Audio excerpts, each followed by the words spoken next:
na boses ay sabay-sabay na umaling-awngaw sa loob ng maliit na staff house sa gilid ng Bahay Pag-asa Senior Care Home. Para kay Ara Malaya, ang bilang na iyon ay hindi lang simula ng isang laro. Iyon ang hudyat ng pagsisimula ng pinakamatinding laban sa bawat araw niya. 2, 1, takbo! Sigaw ni Aaron, ang pinakamakulit sa 5, at kasunod nyon ay ang ragasa ng maliliit na mga paa sa sahig na gawa sa kahoy. Isang malalim na hininga ang pinakawalan ni Ara habang mabilis na binabaliktad ang itlog sa kawali. Amoy ng sinangag at hotdog ang nangingibabaw sa hangin, pero dinaig iyon ng ingay at tawanan na para bang may isang buong barangay sa loob ng kanilang munting tahanan. Napangiti siya. Ito ang kanyang umaga, 5 taon na. Isang magulo, maingay, at nakakapagod na umaga. Pero ito rin ang umagang hindi niya ipagpapalit sa kahit anong katahimikan sa mundo. "Andre! Ang medyas mo! Hindi na naman magkapares!" sabi niya, habang sinasandok ang kanin. "Okay lang yan, Mama! Para unique!" sagot ng matalinong si Andre habang inaayos ang salamin sa mata. "Mama! Si Anton! Inubos yung gatas ko!" sumbong ni Ayla, ang kaisa-isang prinsesa at bunso sa magkakapatid na may namumuong luha sa mga mata. "Hindi konti lang!" pagtatanggol ni Anton sa sarili habang may bakas pa ng gatas sa gilid ng kanyang bibig. Si Angelo, ang pinakatahimik, ay nasa isang sulok lang at nagbabasa na ng libro. Napailing na lang si Ara. Isang buntong hininga na puno ng pagod, pero kasunod noon ay isang ngiti na puno ng pagmamahal. 5 anak, quintuplets, ang kanyang 5 himala, ang kanyang 5 dahilan para lumaban. Sa isang iglap, para siyang octopus na may 8 braso. Isang kamay ang nagpupunas ng bibig ni Anton. Ang isa'y nagsusuklay sa buhok ni Ayla. Isang paa ang sumisipa sa nakakalat na laruan para walang madisgrasya, habang ang mga mata niya'y nakatingin sa relo sa dingding. Malilate na sila! Malilate, gaya ng dati. Matapos ang 10 minuto ng sigawan, habulan, at pakiusapan, sa wakas ay naihanda na niya ang lahat. Nakatayo silang 5 sa harap ng pinto, malinis, nakabihis, at handa nang pumasok sa eskwela. Ang gulo kanina ay napalitan ng 5 maliliit na anghel na nakangiti sa kanya. "Bye, Mama!" sabay-sabay nilang sabi. "I love you, mga anak!" sagot niya, habang hinahalikan sila isa-isa sa noo. "Makinig kay teacher, ha?" Tinanguan niya ang service driver na naghihintay sa labas. Habang papalayo ang school van, kumaway siya hanggang sa mawala ito sa kanyang paningin. At doon, sa wakas, bumagsak ang katahimikan. Pero hindi ito ang katahimikan na nagbibigay ginhawa. Ito ang katahimikang nagpapaalala sa kanya na mag-isa lang siya. Pumasok siya sa loob ng bahay at napabuntong hininga nang makita ang resulta ng gyera kaninang umaga. Mga unan sa sahig, mga piraso ng tinapay sa ilalim ng mesa, at isang baso ng gatas na natapon malapit sa lababo. Huminga siya ng malalim at sinimulan ang pagliligpit. Ito ang kanyang routine. Pagkaalis ng mga bata, aayusin niya ang bahay bago siya pumasok sa kanyang duty bilang nurse sa Bahay Pag-asa. Ang trabahong ito at ang libreng tirahan ang bumubuhay sa kanila. Nasa kalagitnaan siya ng pagpupunas ng sahig ng may kumatok. Dahan-dahan siyang tumayo at binuksan ang pinto. Si Aling Nita, ang matagal ng manager ng Bahay Pag-asa. "Arahija!" bati nito. May dala itong ngiti, pero hindi iyon umabot sa kanyang mga mata. May kakaiba sa kilos nito, Isang pag-aalangan na hindi niya karaniwang nakikita. Aling Nita, tuloy po kayo. Pasensya na po sa gulo, sabi ni Ara. Huwag mo nang intindihin yan, sabi ni Aling Nita, iwinawagayway ang isang kamay. May pinabibigay lang sayo, galing sa bagong may-ari. Iniabot nito ang isang kulay cream na sobre. Mabigat ito at mukhang opisyal. Ang pangalan niya ay nakatype ng maayos sa harap, Miss Ara Malaya. Naramdaman ni Ara ang unti-unting panlalamig ng kanyang mga kamay. Bagong may-ari po? Tumango si Aling Nita, umiiwas ng tingin. Naibenta na ang bahay Pag-asa noong 1 buwan. Ngayon lang nagpakilala ang bagong may-ari. Si Mr. Leo de Alva daw ang pangalan. Dahan-dahang kinuha ni Ara ang sulat. Isang simpleng sobre, pero parang may bigat ito ng buong mundo. Nagpaalam si Aling Nita at naiwan siyang nakatayo sa may pinto. Hawak ang sulat na parang isang bomba na sasabog anumang oras. Nanginginig ang mga daliri niya habang binubuksan ito. Hinila niya ang makapal na papel sa loob. Mga salitang nakatype, walang emosyon, malamig. Sinimulan niyang basahin. Dear Miss Malaya, pinapaalam po namin sa inyo bilang kinatawan ng bagong pamunuan ng Bahay Pag-asa Senior Care Home na kailangan na po ninyong lisanin ang staff house na inyong tinitirhan. Napahinto sa paghinga si Ara. Naramdaman niya ang pagkirot sa kanyang dibdib. Pinilit niyang ipagpatuloy ang pagbabasa. Sa loob ng 30 araw mula sa pagkatanggap ng sulat na ito. Ang desisyon na ito ay base sa mga reklamong natanggap namin tungkol sa sobrang ingay na nagdudulot ng istorbo sa mga residente nating senior citizens.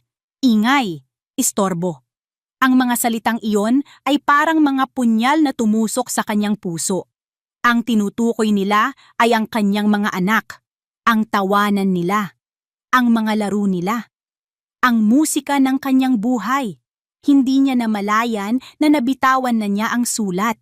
Lumipad ito sa sahig, pero ang mga salita ay nakatatak na sa kanyang isipan. 30 araw. Saan sila pupunta? Paano ang mga bata? Ang trabaho niya? Napaupo siya sa sahig sa gitna ng mga nagkalat na laruan. Ang bahay na puno ng buhay kanina ay biglang naging isang selda. Ang 4 na sulok nito ay unti-unting lumiliit, dinudurog siya. Nang gabing iyon, matapos niyang patulugin ang kanyang 5 anghel, naupo siya sa dilim. Ang tanging liwanag ay nagmumula sa buwan sa labas ng bintana. Ang tahimik na paghinga ng mga bata ang tanging maririnig. Pinulot niya ang sulat mula sa ibabaw ng mesa at binasa itong muli. Baka nagkamali lang siya ng basa. Baka panaginip lang ang lahat. Pero naroon pa rin ang mga salita. Malamig, pinal. Napayuko si Ara at naramdaman niya ang unti-unting pag-init ng kanyang mga mata. Isang butil ng luha ang pumatak sa kanyang kamay, na sinundan pa ng isa. Walang tunog. Ayaw niyang magising ang mga anak niya. Ayaw niyang makita nila siyang ganito. Wasak at walang magawa. Sa gitna ng kanyang tahimik na pag-iyak, isang tunog mula sa labas ang pumutol sa katahimikan. Ang ugong ng isang marangyang makina ng sasakyan. Huminto ito sa tapat mismo ng kanilang staff house. Sumilip si Ara sa bintana. Ang matatalim na ilaw ng kotse ay tumagos sa manipis na kurtina, pansamantalang bumulag sa kanya. Isang itim at makintab na sasakyan na hindi nababagay sa simpleng lugar na iyon. Bumukas ang pinto sa driver's side. Unang bumaba ang isang pares ng mamahaling sapatos na katad. Sumunod ang isang katawan na may perpektong tindig, balot sa isang eleganteng business suit. Hindi makita ni Ara ang mukha ng lalaki dahil sa dilim. Pero may isang bagay sa tindig nito, sa paraan ng pagkilos nito, na nagpatigil sa pagtibok ng kanyang puso. Isang pamilyar na kilabot ang gumapang sa kanyang likuran. Humakbang ang lalaki papalapit, patungo sa liwanag na nagmumula sa poste sa di kalayuan. Sa bawat hakbang nito, parang may martilyong pumupukpok sa kanyang dibdib. At nang tuluyan na itong matamaan ng ilaw, napasinghap si Ara. Ang hangin ay biglang nawala sa kanyang mga baga. Ang mukhang iyon. Ang mukhang sinubukan niyang kalimutan sa loob ng 5 taon. Ang mukhang nagdulot sa kanya ng sukdulang saya at ng pinakamatinding sakit. Si David. Si David Imperial. Parang yelo ang gumapang sa buong katawan ni Ara. Nakatayo si David Imperial sa labas ng kanyang pinto. Ilang metro lang ang layo, pero para itong isang multo mula sa pinakamalalim na bangungot na biglang nagkatawang tao. Ang 5 taon na sinubukan niyang maghilom ay biglang naglaho. Bumalik ang lahat ng sakit, ang lahat ng tanong, ang lahat ng pait. Bago pa man siya makakilos o makapag-isip, kumatok na ito sa pinto. 3 marahan at kontroladong katok. Parang katulad pa rin ng dati. Laging kalmado, laging kontrolado. Napalunok si Ara. Anong ginagawa niya dito? Paano niya nalaman? Sumunod ulit ang 3 katok, mas malakas na ngayon. Ara, alam kong nandyan ka. Ang boses niya. Mas malalim ngayon, mas may awtoridad. Hindi na ito ang boses ng binatang nangako sa kanya nang walang hanggan sa ilalim ng puno ng mangga. Ito ang boses ng isang estranghero. Huminga siya ng malalim, pinipilit na pakalmahin ang nanginginig niyang mga kamay. Kailangan niyang harapin ito. Para sa mga anak niya. Dahan-dahan niyang binuksan ang pinto, sapat lang para makita siya. Nakatayo si David doon, perpekto sa kanyang suot na suit. Ang buhok ay maayos na nakagilid, ang muka ay mas matipuno ngayon. Ang mga mata niya, iyon pa rin ang mga matang minsan ng naging mundo niya. Pero ngayon, malamig ang mga iyon, tila sinusuri siya. Ara, sabi nito, isang maliit na ngiti ang sumilay sa kanyang mga labi. Hindi ito ngiti ng saya. Ito ay ngiti ng isang taong nakakuha ng gusto niya. You look tired. Naramdaman ni Ara ang pag-init ng kanyang pisngi. Napatingin siya sa sarili niyang suot, isang lumang t-shirt at pajama. Ang buhok niya'y magulo. Ang mukha niya'y bakas ang pagod at pag-iyak. Habang siya, heto, mukhang galing sa isang business meeting. Hindi siya sumagot. Ipinako niya ang kanyang tingin dito. Hinahayaang ang katahimikan ang maging panangga niya. Pwede ba akong pumasok? Tanong ni David, na para bang may karapatan siyang magtanong. Anong kailangan mo, David? Diretsang tanong ni Ara. Malamig ang boses. Hindi niya ito papasukin. Ang bahay na ito, gaano man kaliit, ay teritoryo niya. Santuwaryo ng kanyang mga anak.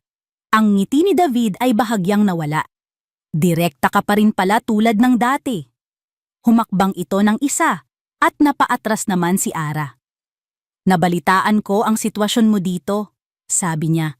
Ang mga matay lumibot sa paligid, sa lumang pintura ng bahay, sa mga gasgas sa pinto. At tungkol sa mga bata, nanigas si Ara. Ang mga bata. Wala kang pakialam sa kanila, madiin niyang sabi. Isang buntong hininga ang pinakawalan ni David. Tumingin ito sa kanya at sa isang saglit nakita ni Ara ang isang kislap ng dating David. Isang kislap ng pagsisisi.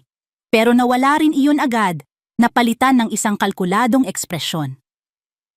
Ara, pakinggan mo ako! Nandito ako para tumulong, sabi nito sa malumanay na boses. Alam kong nahihirapan ka. Mag-isang itaguyod ang 5. Hindi biro yon. Ako na ang ama. May responsibilidad ako. Halos matawa si Ara sa narinig niya. Responsibilidad? Saan nanggaling ang salitang iyon 5 taon na ang nakalipas? Responsibilidad? Ulit niya puno ng sarkasmo. Nasaan ang responsibilidad na yon noong sinabi ko sa iyong buntis ako? Nasaan yon noong umiiyak akong nagmamakaawa sa iyo na huwag mo akong iwan? Ang mga salita ay lumabas na lang sa bibig niya, dala ng galit na matagal na niyang kinimkim. Ang alaala ng gabing iyon ay bumalik, malinaw na parang kahapon lang nangyari. Ang malamig niyang pagtanggi. Ang mga salitang binitiwan niya na parang basura lang ang dinadala niya sa sinapupunan niya. Yan ang problema mo, Ara, hindi akin. Ang mga salitang iyon ay nakatatak pa rin sa puso niya. Hindi nakasagot si David. Nag-iwas siya ng tingin. I was young, confused. Nagkamali ako, inaamin ko. Nagkamali? Naramdaman ni Ara ang panginginig ng kanyang boses. Iniwan mo ako, David. Iniwan mo akong mag-isa. Kaya huwag na huwag mong gagamitin ang salitang responsibilidad sa akin ngayon. Tumingin ulit si David sa kanya. At ngayon, wala nang bakas ng pag-aalala sa mukha nito. Napalitan iyon ng pagiging seryoso, ng pagiging isang negosyante. Kung ganoon, pag-usapan natin kung ano ang makakabuti para sa mga bata, sabi nito. Mayaman ako ngayon, Ara. May asawa na ako. Maibibigay ko sa kanila ang buhay na hindi mo kayang ibigay. Magandang bahay, pinakamahusay na eskwelahan, lahat ng laruan na gugustuhin nila. Ang bawat salita ay parang sampal. Para siyang nasa isang transaksyon. Ipinapamukha sa kanya na hindi siya sapat. Hindi nabibili ang pagmamahal, David, at hindi mo rin sila mabibili, sagot ni Ara. Hindi ko sila binibili. Gusto ko silang kunin. Gusto kong makuha ang full custody sa kanila. Doon na gumuho ang mundo ni Ara sa pangalawang pagkakataon sa loob ng isang araw. Hindi lang pala tulong ang alok nito. Gusto nitong kunin ang mga anak niya, ang kanyang buhay. Yang Moscow ka. Hindi! Mariin niyang sabi. Halos pabulong. Hindi! Sila! Mangyayari. Maging praktikal ka, Ara, sabi ni David. Tumaas na ang boses. Saan mo sila dadalhin? Palalayasin ka na dito. Paano mo sila bubuhayin? Mananatili ka na lang bang isang nurse habang buhay? Anong klaseng kinabukasan ang maibibigay mo sa kanila? Kahit anong klaseng kinabukasan, basta kasama ako. Sigaw ni Ara. Hindi na napigilan ang mga luhang nagbabadyang tumulo. Ako ang ina nila. Ako ang nag-alaga sa kanila sa loob ng 5 taon habang ikaw nagpapakasaya ka sa buhay mo. Tapos na ang pag-uusap na to. Sigaw niya pabalik. Umalis ka na! Umalis ka! Tinulak niya ang pinto para isara, pero mabilis na naiharang ni David ang kanyang kamay. Ang kanyang mukha ay nagbago. Ang maskara ng pagiging kalmado at makatwiran ay tuluyan ng nalaglag. Ang nakikita niya ngayon ay ang mukha ng isang desperadong tao. Ngumiti ito ng malamig. Isang ngiti na nagpadala ng takot sa buong sistema ni Ara. Sa ayaw at sa gusto mo makukuha ko sila. Gagamitin ko ang lahat ng pera at impluwensya ko, banta nito.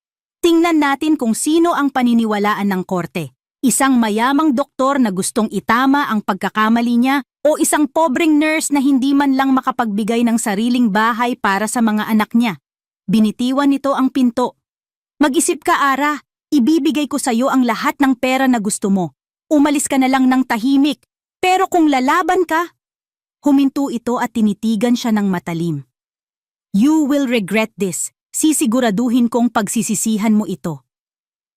Tumalikod na ito at naglakad pabalik sa kanyang magarang sasakyan, iniwan si Ara na nakatayo doon, nanginginig sa galit at takot.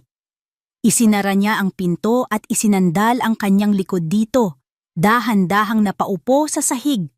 Humagulgol siya, hindi na tahimik na pag-iyak, isang malakas at masakit na paghagulgol na nagmumula sa kaibuturan ng kanyang pagkatao, ang kanyang mga anak, ang kanyang tanging yaman, ang tanging dahilan ng kanyang pag-iral.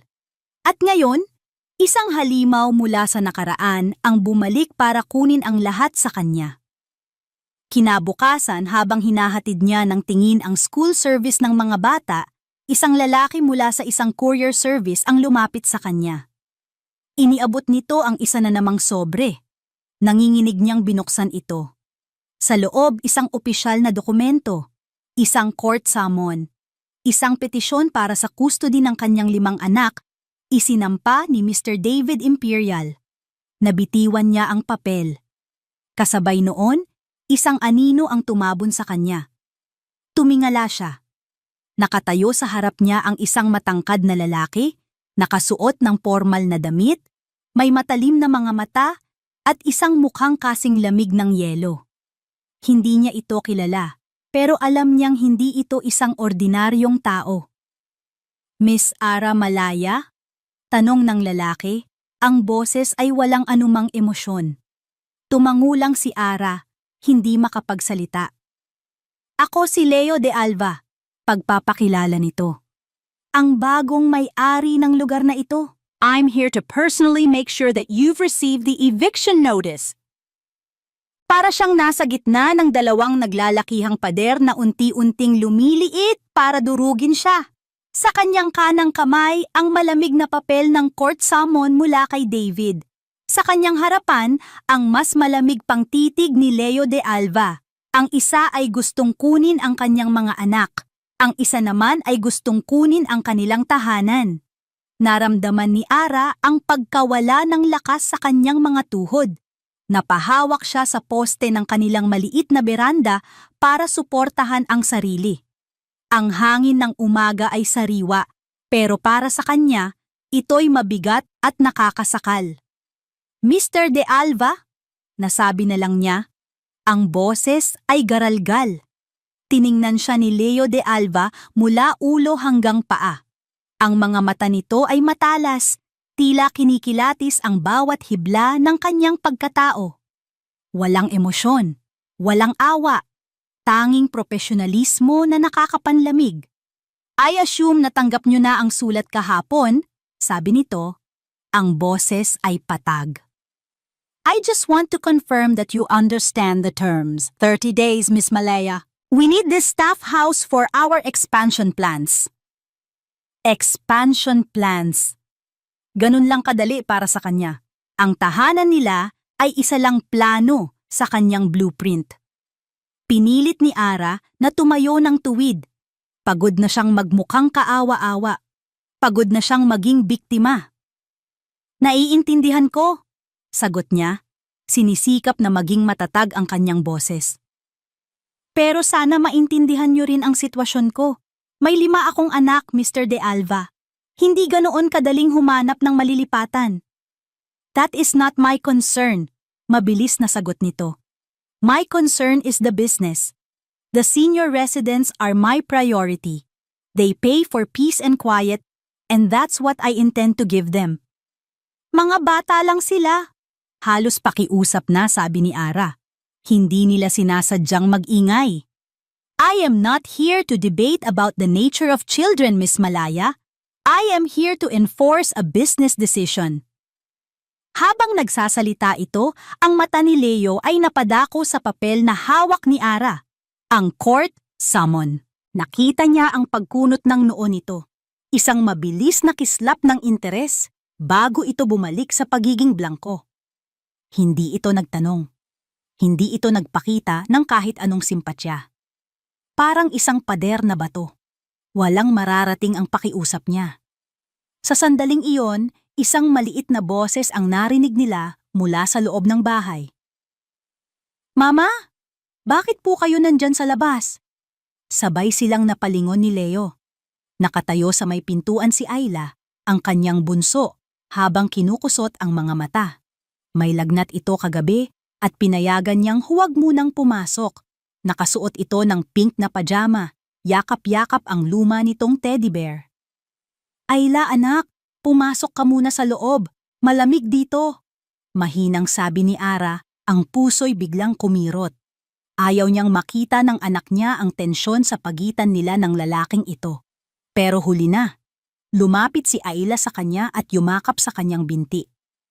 Tumingala ito at tiningnan si Leo de Alva nang may pagtataka. Sino po siya, Mama? Tanong nito sa inosenteng boses. Bago pa man makasagot si Ara, nag-init ang pakiramdam ni Ayla sa kanyang bida. Mabilis niyang inilapat ang kanyang palad sa noo nito. Mainit. Bumabalik ang lagnat niya. Anak, ang init mo na naman, nag-aalalang sabi ni Ara. Binaliwala na niya ang presensya ni Leo. Ang tanging mahalaga sa sandaling iyon ay ang kanyang anak. Lumuhod siya para magpantay sila ni Ayla. Halika, pumasok na tayo sa loob. Papainumin kita ng gamot. Nang tumayo siya, nakita niya ang isang bagay na hindi niya inaasahan. Si Leo de Alva, ang lalaking parang bato, ay bahagyang napaatras. Ang titig nito ay nakapako kay Ayla.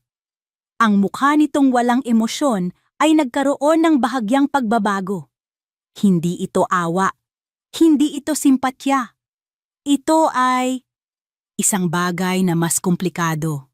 Isang bagay na hindi maintindihan ni Ara. Pero nawala rin iyon agad.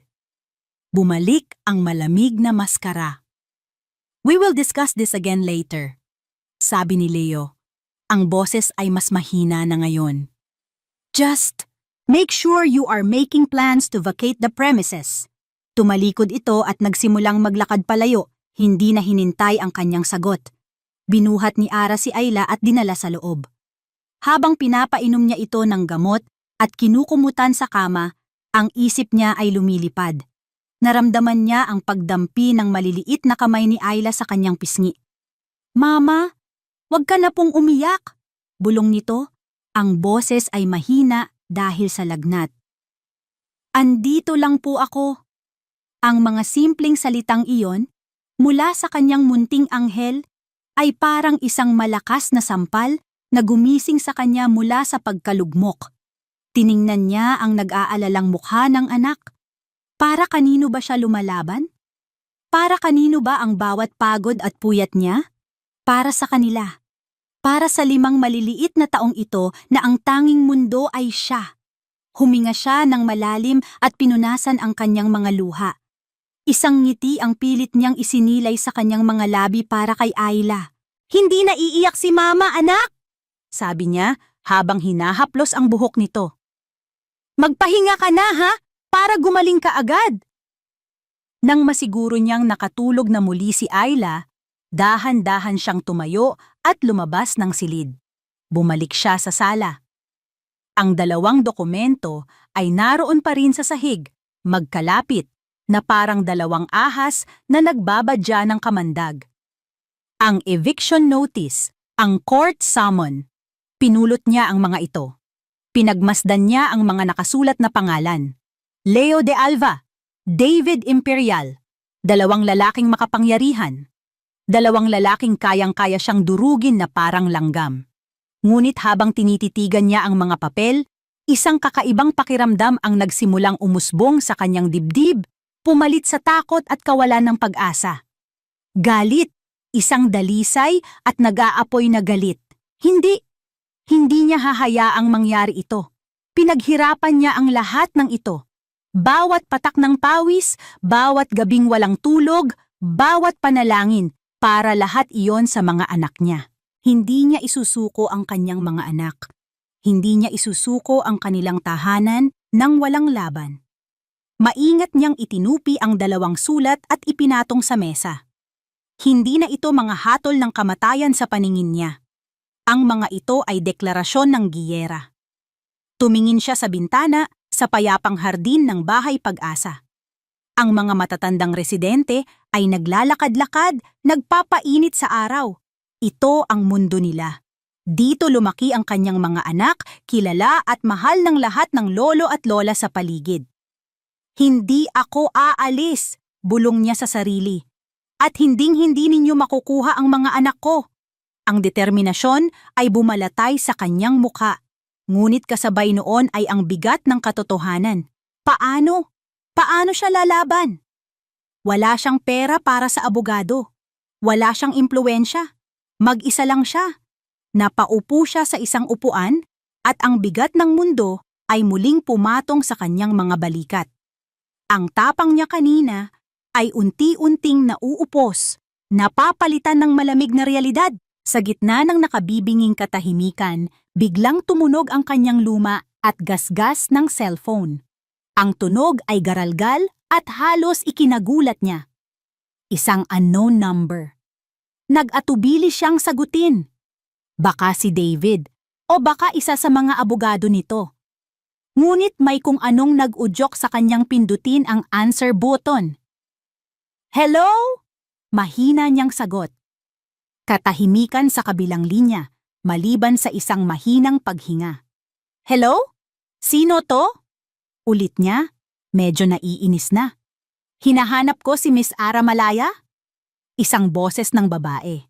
Matigas, malinaw, at may autoridad. Boses ng isang taong sanay na pinakikinggan. Boses ng isang taong mayaman at edukada. Ako nga po. Sino po sila? Tanong ni Ara, biglang kinabahan.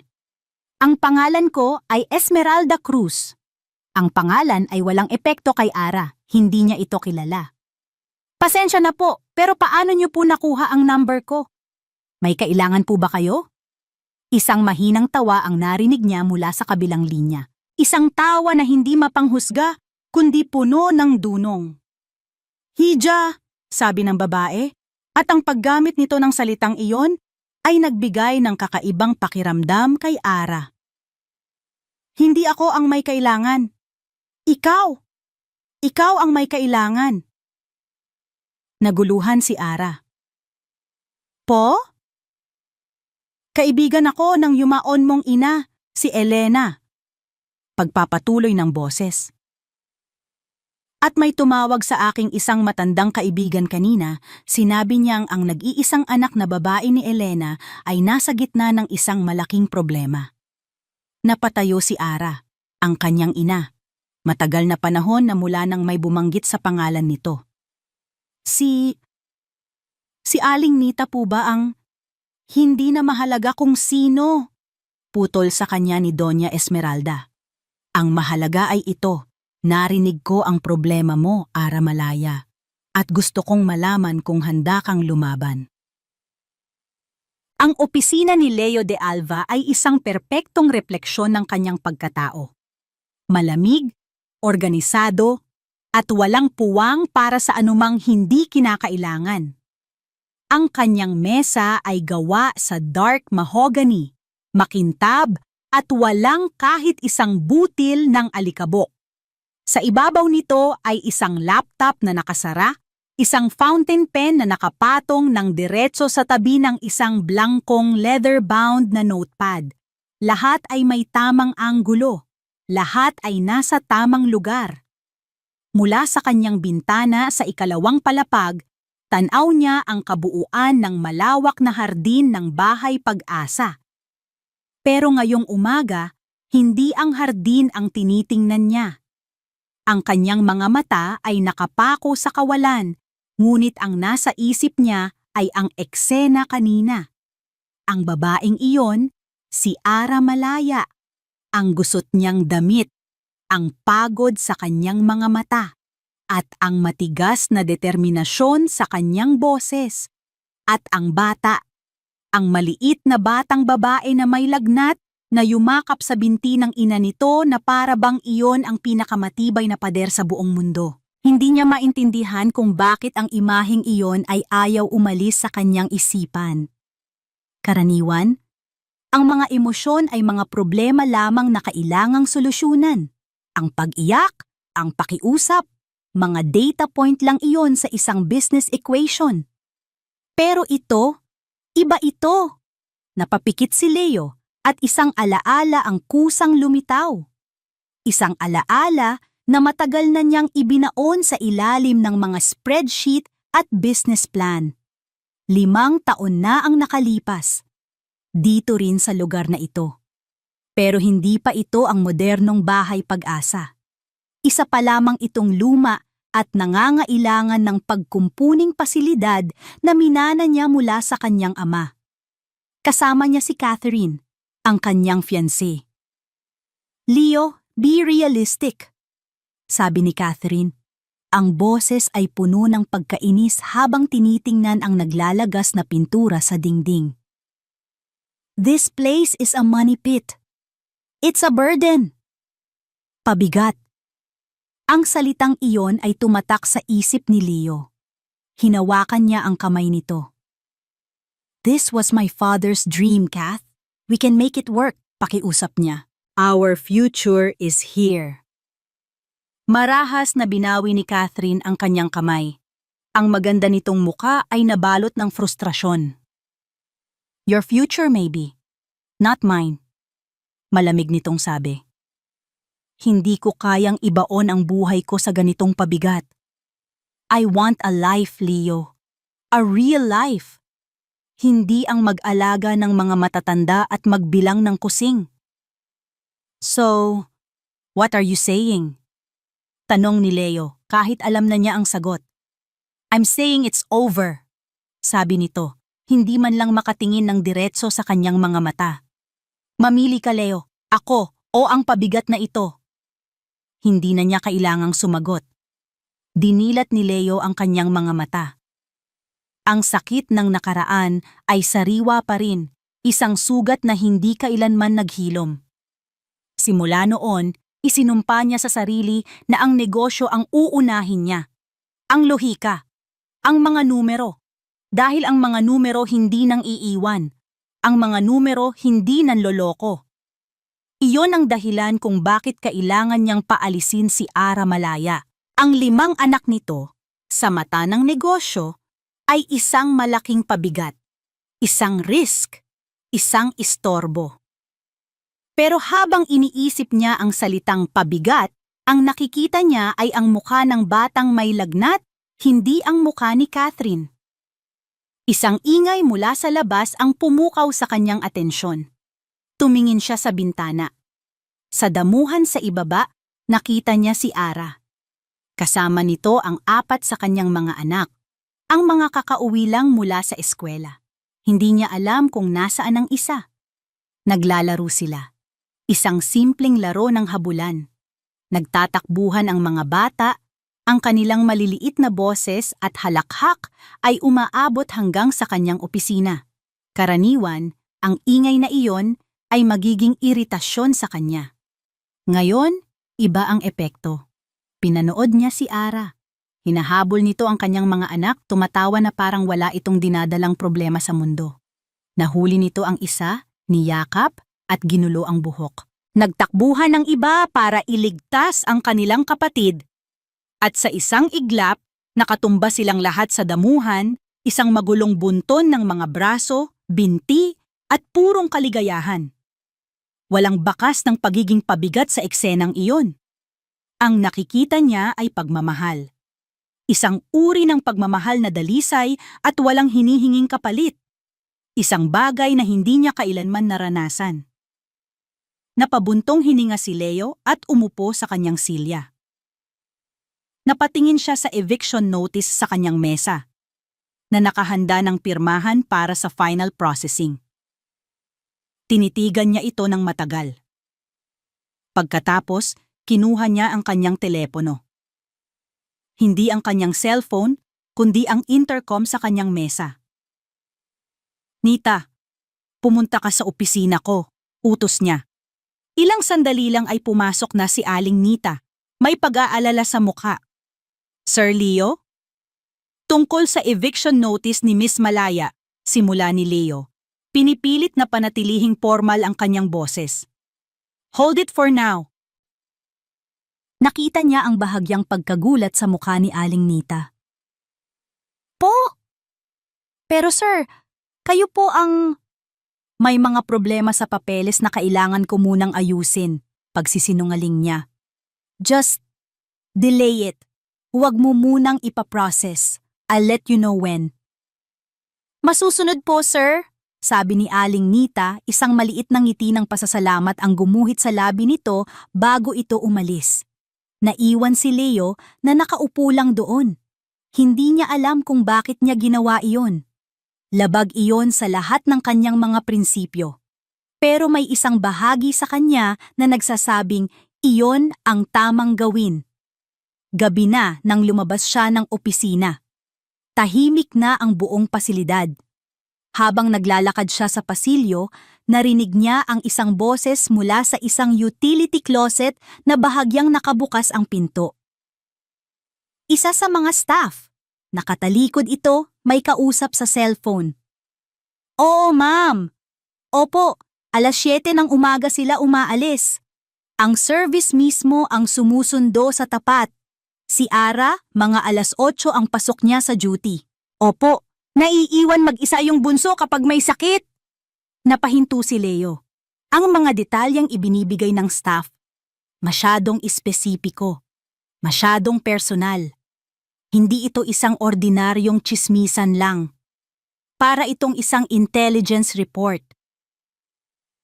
Opo, Ma'am Stella. Makakaasa po kayo. Ibabalita ko po agad sa inyo kapag may bago. Stella. Ang pangalan ay parang isang kampanang nag-iingay sa isip ni Leo. Stella Imperial. Ang asawa ng sikat na doktor na si David Imperial. Nabasa niya ang tungkol sa kanila sa mga society pages. Nang marinig niyang magpapaalam na ang staff, mabilis at tahimik na naglakad palayo si Leo, nagtago sa isang madilim na sulok. Nakita niyang lumabas ang staff, lumingon-lingon at nagmamadaling umalis. Naiwan si Leo sa dilim, ngunit ang kanyang isipan ay maliwanag na parang araw. May espiya sa loob ng bahay Pag-asa.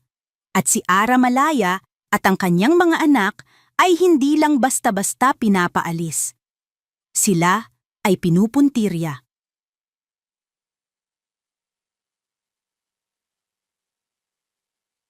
Ang address na ibinigay ni Doña Esmeralda Cruz ay isang lumang bahay sa isang tahimik na subdivision sa Maynila. Bahay na bato, na napapaligiran ng matataas na pader na binabalot ng mga baging. Mukha itong kagalang-galang at medyo nakakatakot, tulad ng boses ng babae sa telepono. Nag-iwan ng isang araw ng leave si Ara sa trabaho. Isinama niya si Ayla na medyo magaling na, habang ang 4 ay pumasok sa eskwela. Habang nakatayo sa harap ng malaking gate na gawa sa kahoy, naramdaman niya ang pamilyar na kaba. Paano kung isa lang itong biro? Paano kung nagkamali lang siya ng dinig? Huminga siya ng malalim at pinindot ang doorbell. Isang matinis na tunog ang umaling-awngaw at ilang sandali pa ay bumukas ang isang maliit na pinto sa gilid ng gate.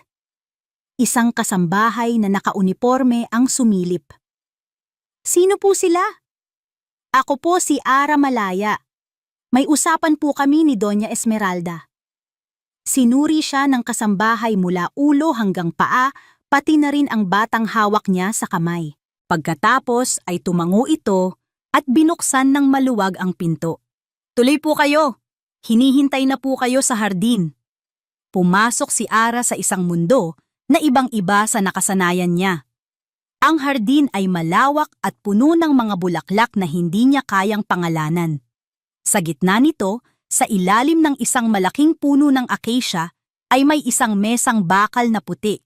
At doon, nakaupo ang isang babae. Nakasuot ito ng puting bestida at ang kanyang buhok na kulay pilak ay nakapusod ng perpekto. Kahit nakatalikod, ramdam ni Ara ang kanyang presensya. Isang presensya ng kapangyarihan at talino. Dahan-dahan silang lumapit. Maupo ka, Hija, sabi ng babae, hindi pa rin lumilingon. Ang boses nito ay eksakto tulad ng sa telepono. Naupo si Ara sa silyang nasa tapat nito. Si Ayla naman ay nahihiyang nagtago sa likod niya. Doon na lumingon si Doña Esmeralda. Ang kanyang mukha ay may mga linya na ng katandaan, ngunit ang kanyang mga mata ay matalas at puno ng buhay. Tiningnan niya si Ara at naramdaman ni Ara na para siyang isang bukas na libro.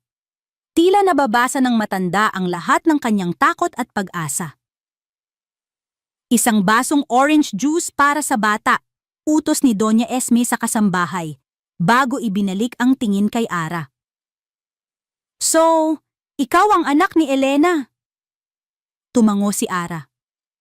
Kilala niyo po ang nanay ko?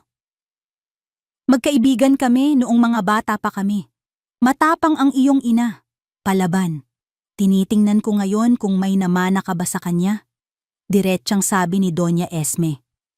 Ikwento mo sa akin ang lahat. Huwag kang mag-iiwan ng kahit anong detalye. At nagkwento si Ara. Isinalaysay niya ang lahat. Ang pag-iwan ni David, ang pagpapalaki niya sa mga bata ng mag-isa, ang biglaang pagsulpot nito, at ang banta sa kanilang tahanan mula kay Leo de Alva. Habang nagsasalita siya, nakikinig lang ng mabuti si Doña Esme.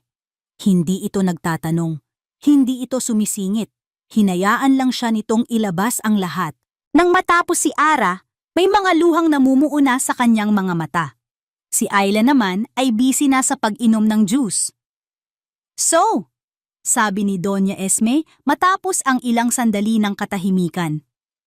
Isang mayamang doktor na gustong kunin ang mga anak na itinakwil niya at isang mayamang negosyante na gustong sirain ang tanging tahanan ninyo. Napapalibutan ka ng mga buwaya, hija.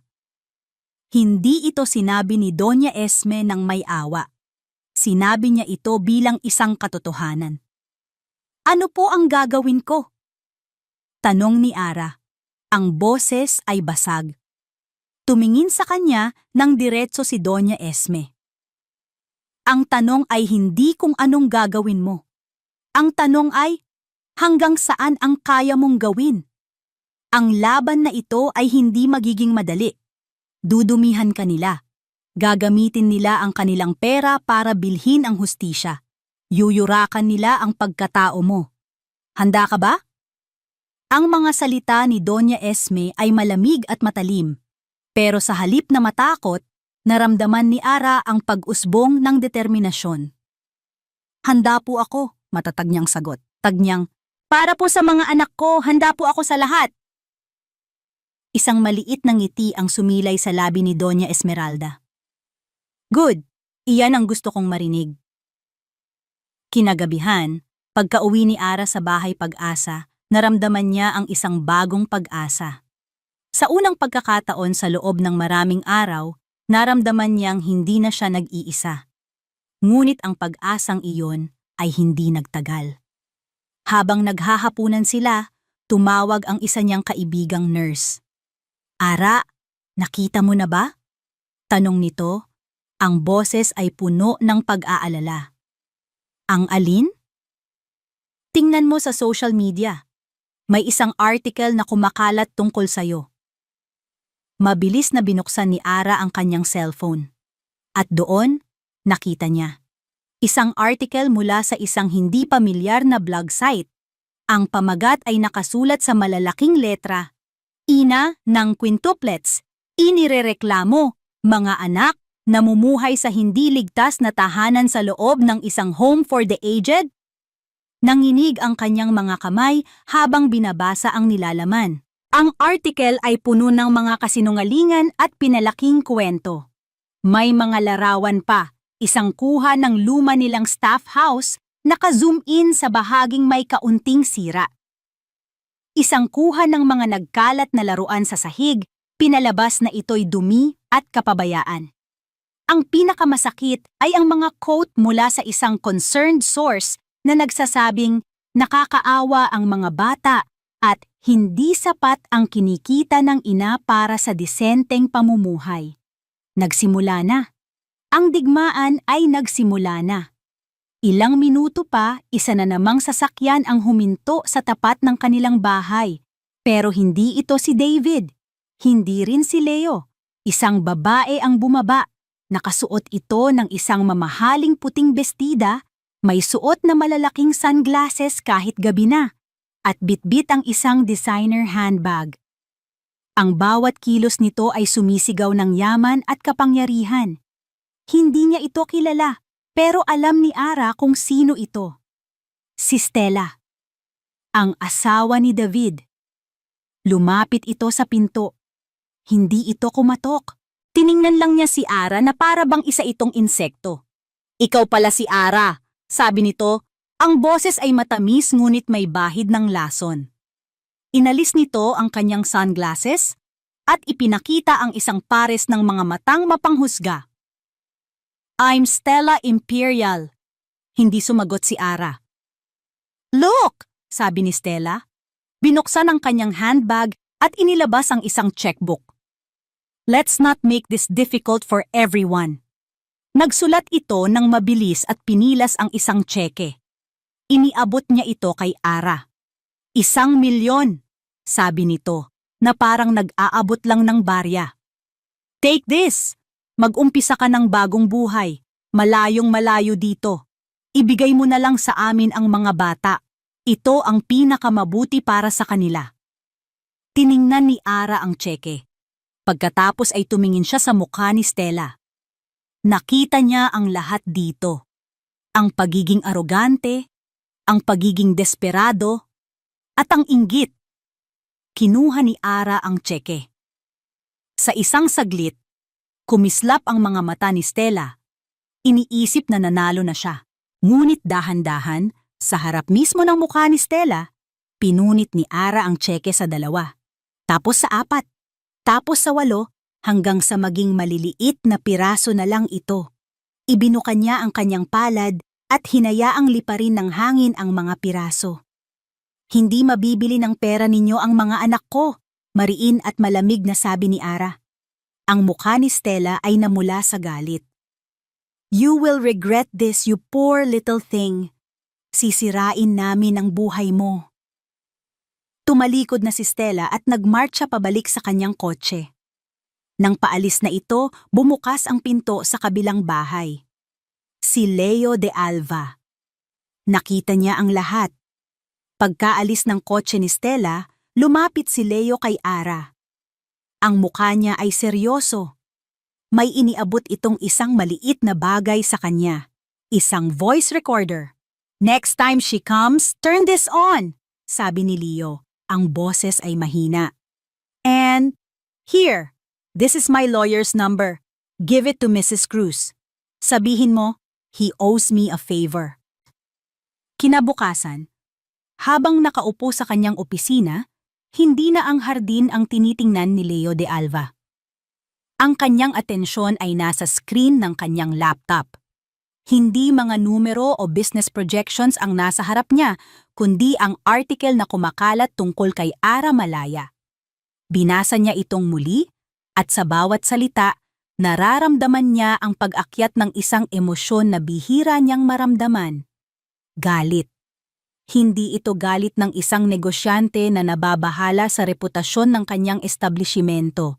Ito ay galit ng isang taong nakakakita ng isang malinaw na inhustisya.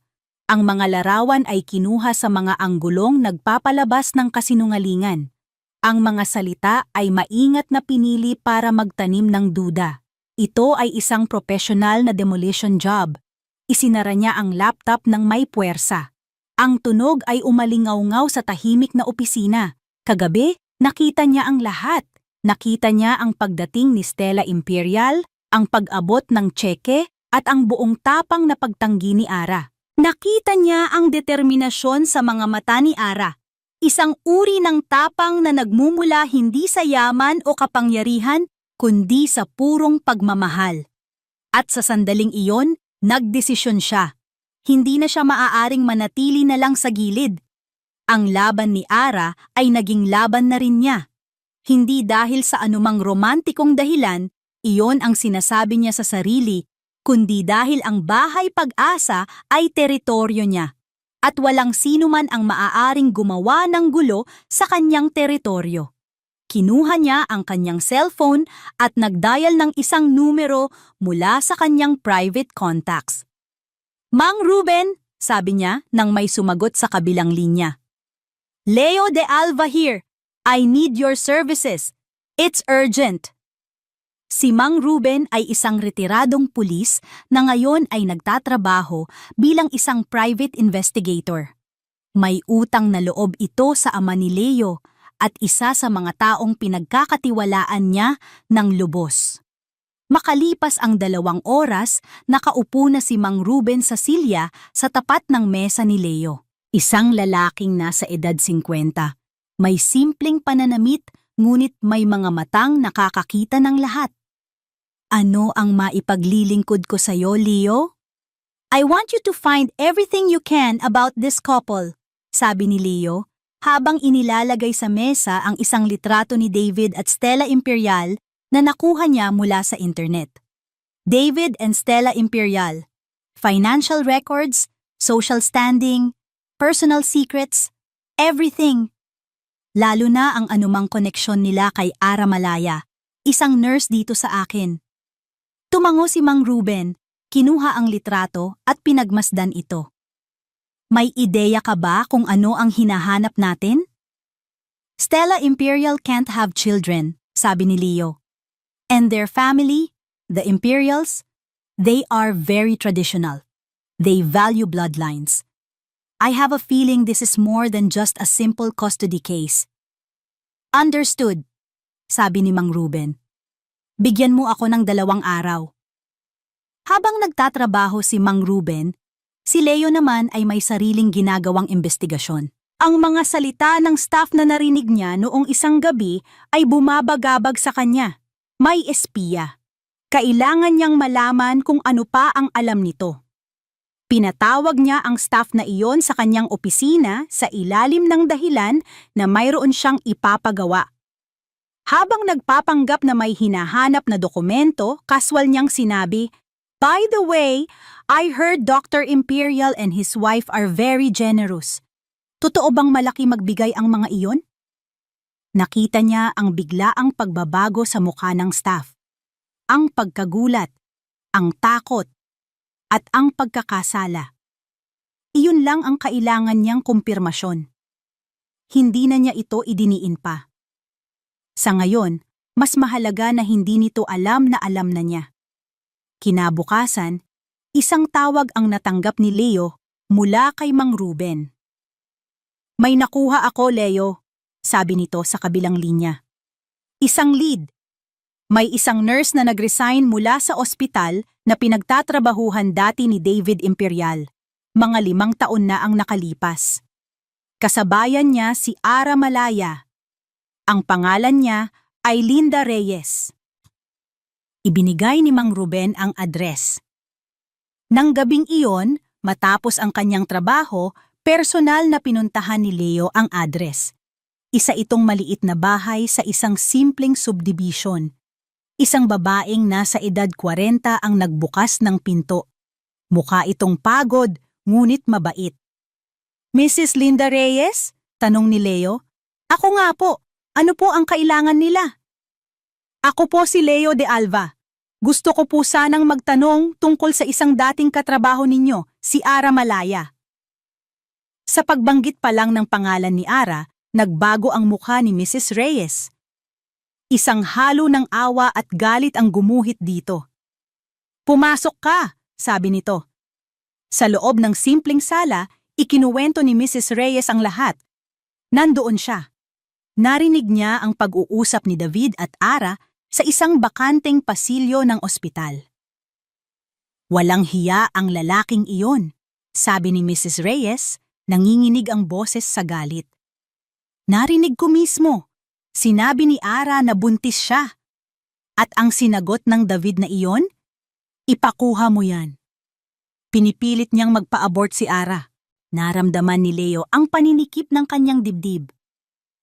"Bakit po hindi kayo nagsalita noon?" tanong niya.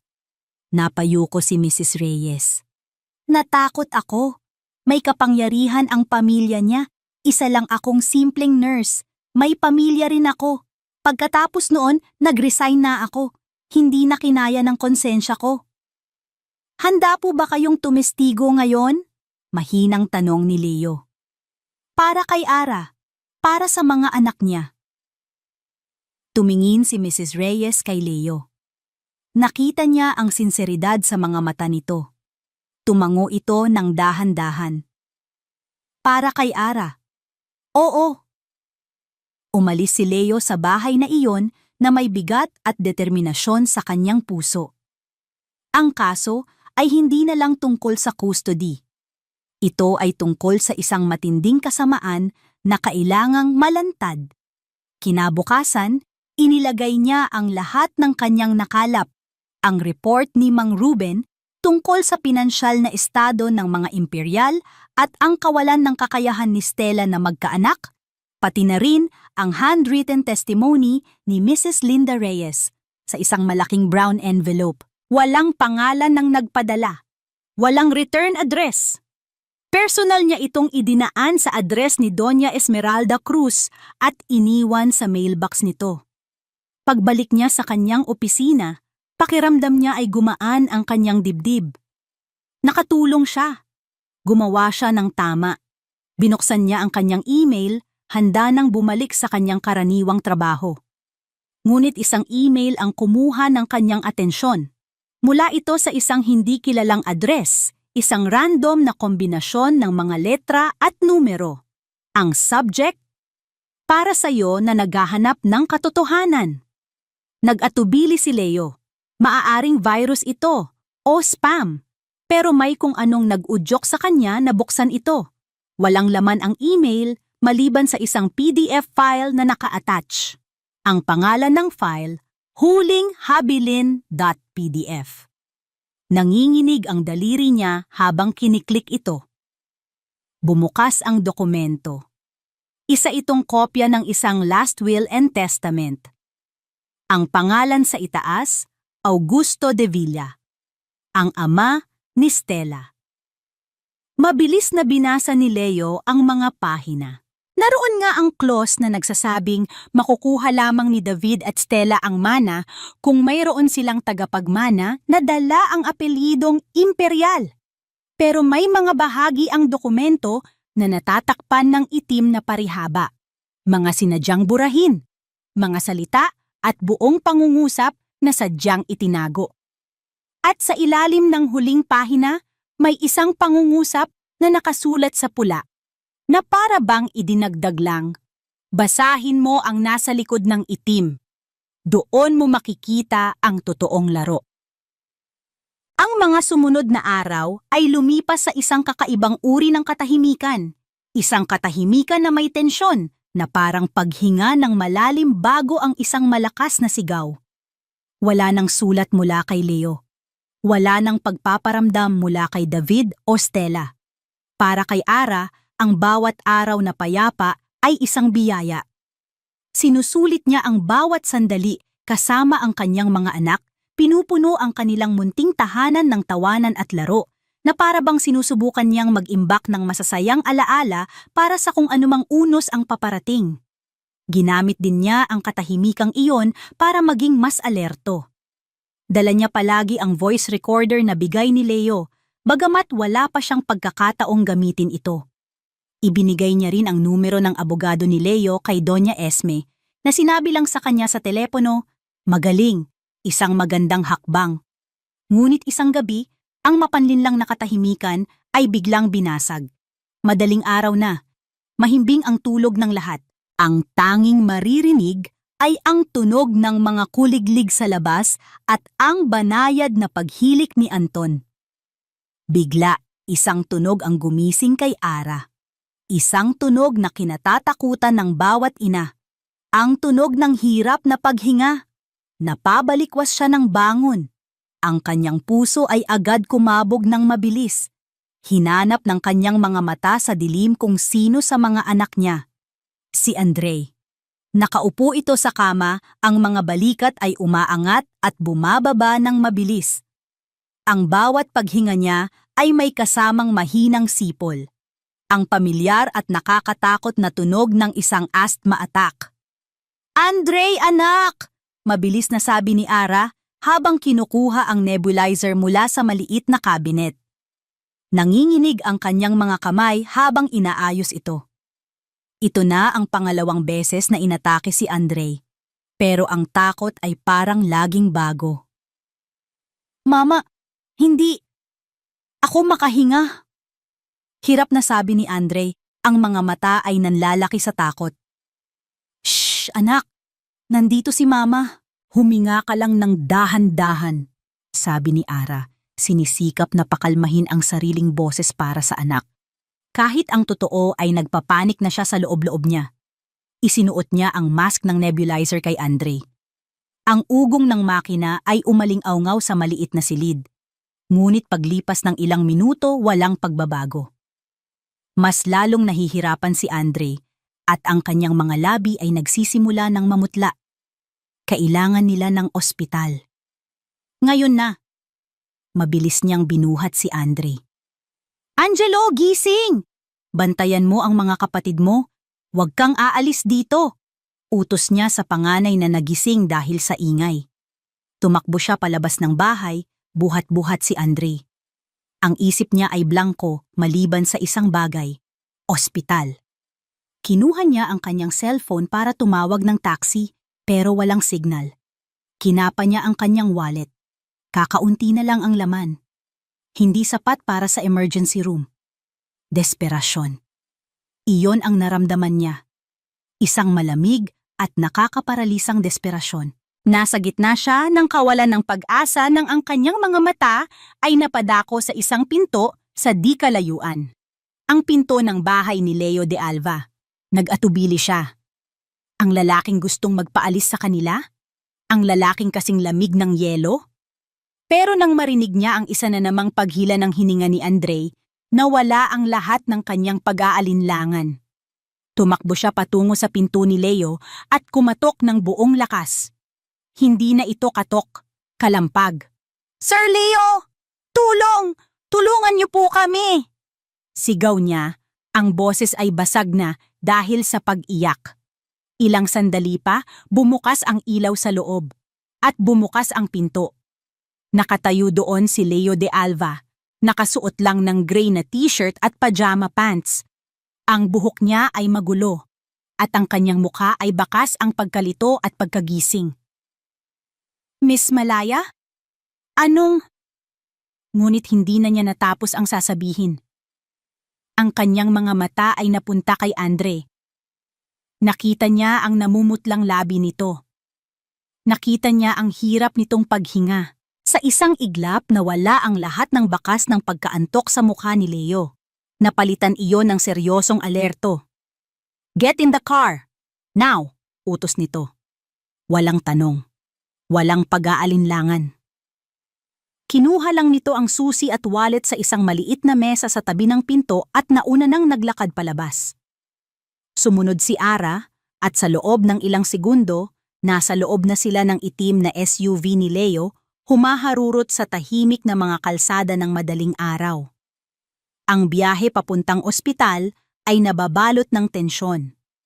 Ang tanging maririnig ay ang hirap na paghinga ni Andre at ang mabilis na pagtibok ng puso ni Ara. Si Leo ay tahimik lang na nagmamaneho, ang mga mata ay nakapako sa daan, ang mga kamay ay mahigpit na nakahawak sa manibela. Pagdating sa emergency room, mabilis na inasikaso si Andre. Habang dinadala ito sa loob, naiwan si Ara at Leo sa waiting area. Naupo si Ara at doon na bumuhos ang lahat ng emosyon. Nagsimula siyang manginig, ang adrenaline ay unti-unting nawawala, napapalitan ng pagod at takot. Naramdaman niyang may umupo sa tabi niya. Hindi siya lumingon, pero alam niyang si Leo iyon. Ilang minuto silang walang imikan. Pagkatapos, tumayo si Leo. Akala ni Ara ay aalis na ito. Iiwan na siya. Pero bumalik ito dala ang 2 paper cup. Isang mainit na kape at isang mainit na tsokolate. Here, sabi nito, iniabot sa kanya ang kape. Drink this. Nanginginig niyang kinuha iyon. Salamat. Salamat po, Sir Leo, sa lahat. Pasensya na sa abala.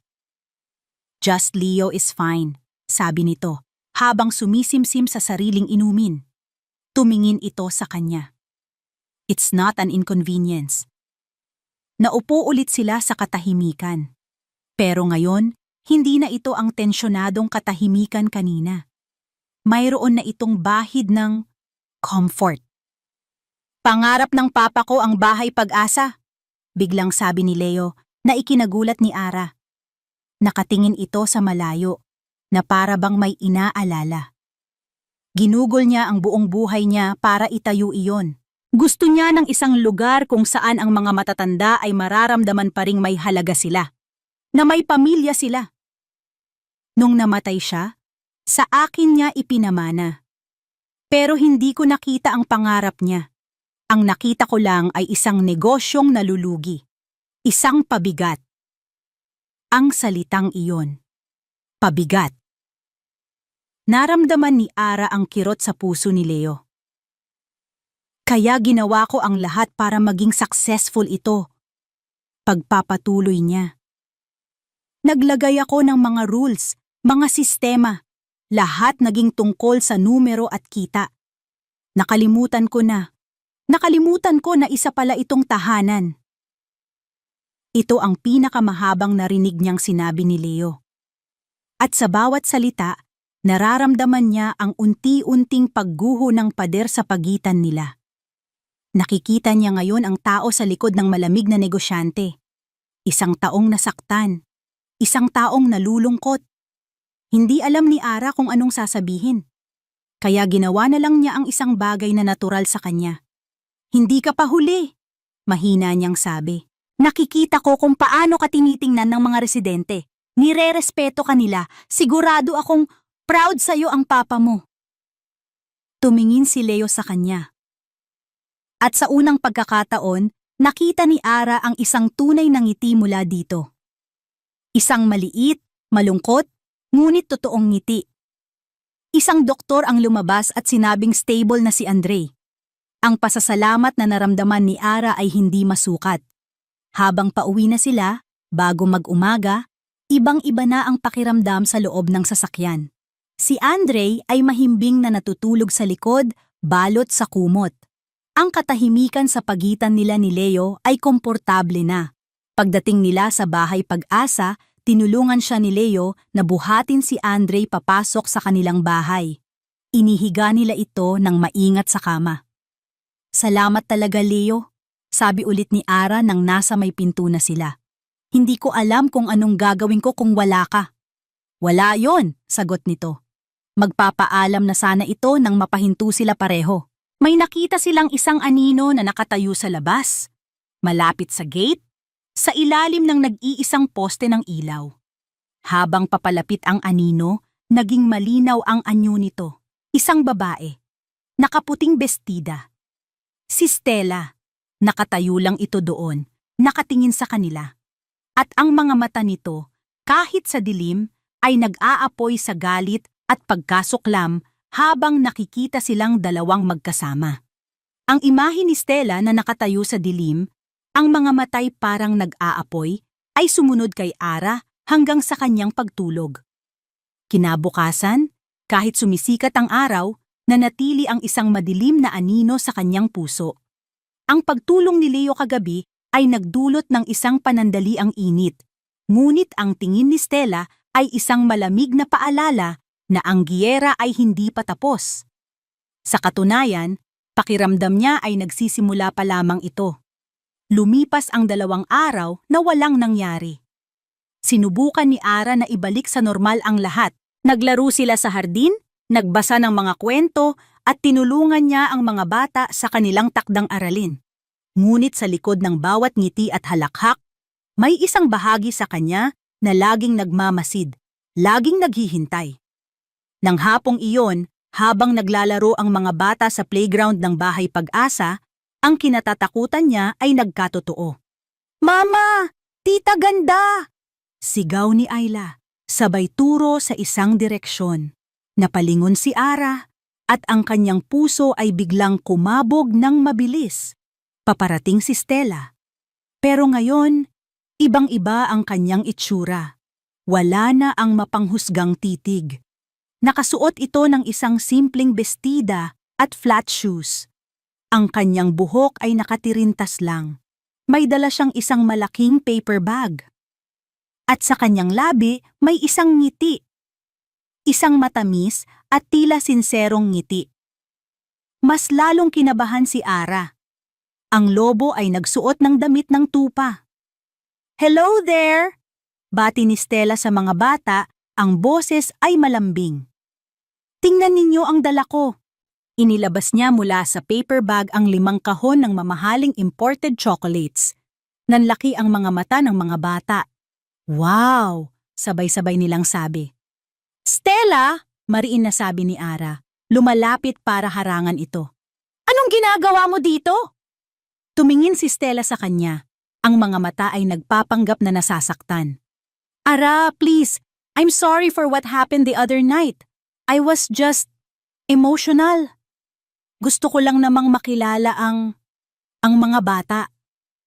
Ang paraan ng pagkakasabi niya sa huling mga salita ay tila may kirot na para bang isa siyang ina na sabik sa kanyang mga anak.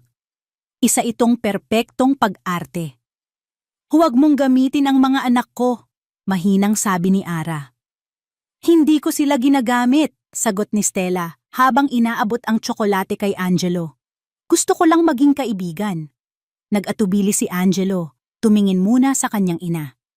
Nakita ni Ara ang pag-aalinlangan sa mukha ng kanyang mga anak. Ayaw niyang maging kontrabida sa kanilang paningin. Sige na, kunin niyo na, sabi ni Ara sa mga bata, pinipilit ngumiti. Pero magpasalamat kayo kay Tita Stella. Salamat po, Tita Ganda! Habang busy ang mga bata sa tsokolate, naupo si Stella sa isang bench na malapit sa slide. Si Ara naman ay nanatiling nakatayo, ang mga mata ay hindi inaalis kay Stella. Nag-usap sila ng mga bagay na walang kabuluhan.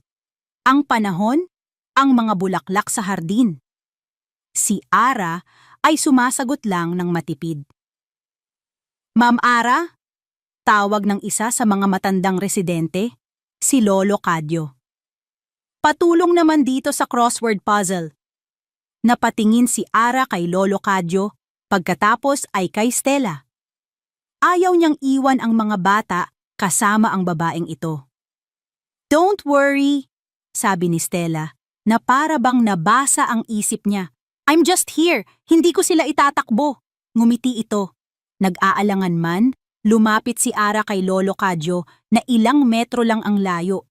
Hindi pa rin niya inaalis ang tingin sa mga bata. Habang tinutulungan niya ito, nakita niya sa gilid ng kanyang mata ang ginawa ni Stella.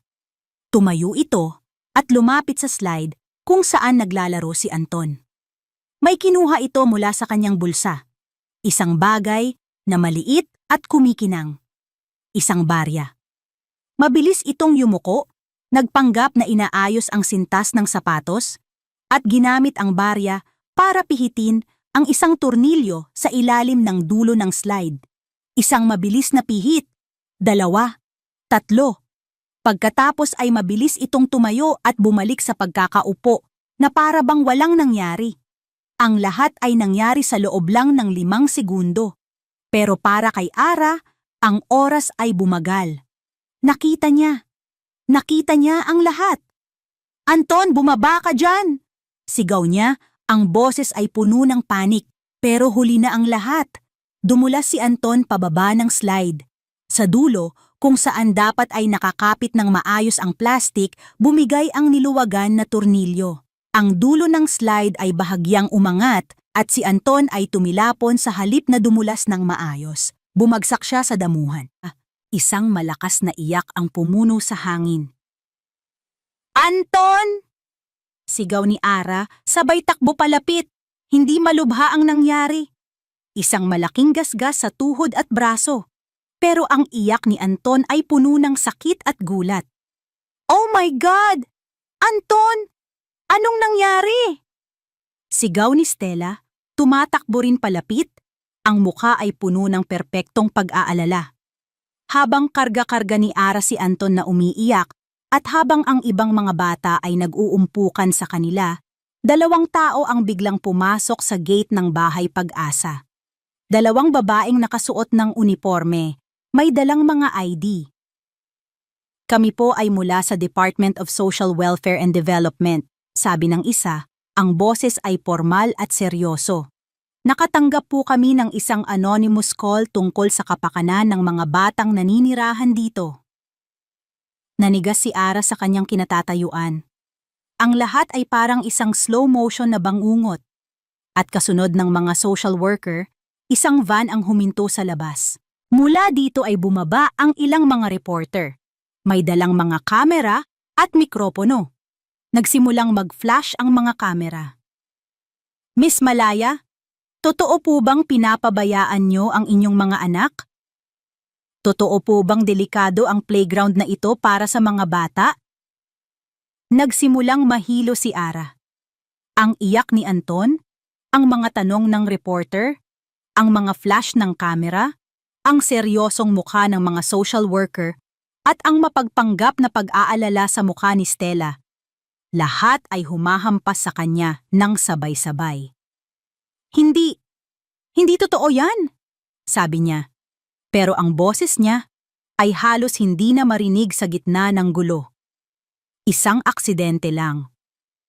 Isang aksidente na nagpapatunay sa aming natanggap na report, sabi ng isa sa mga social worker habang tinitingnan ang gasgas ni Anton at ang sirang slide. Ang report ay nagsasabing sila ay naninirahan sa isang unsafe environment. Naramdaman ni Ara ang panlalamig ng kanyang buong katawan. Isang patibong. Isa itong perpektong patibong at nahulog siya dito nang walang kalaban-laban. Pinilit niyang magpaliwanag, ngunit ang kanyang mga salita ay nagkakabuhol-buhol. Paano niya ipapaliwanag ang isang bagay na napakademonyo? Na sinadya ang lahat? Sino ang maniniwala sa kanya? Ang social worker ay tumingin sa kanya ng may awtoridad, ngunit may bahid din ng awa. Miss Malaya, kailangan po naming imbestigahan ito ng maigi. Given the anonymous report and what we have just witnessed, huminto ito at huminga ng malalim. Para masigurado po ang kaligtasan ng mga bata habang isinasagawa ang imbestigasyon, maaaring kailanganin po namin silang ilagay pansamantala sa aming kustodya, sa isang accredited shelter. Shelter. Ang salitang iyon, parang isang bombang sumabog sa loob ng isipan ni Ara.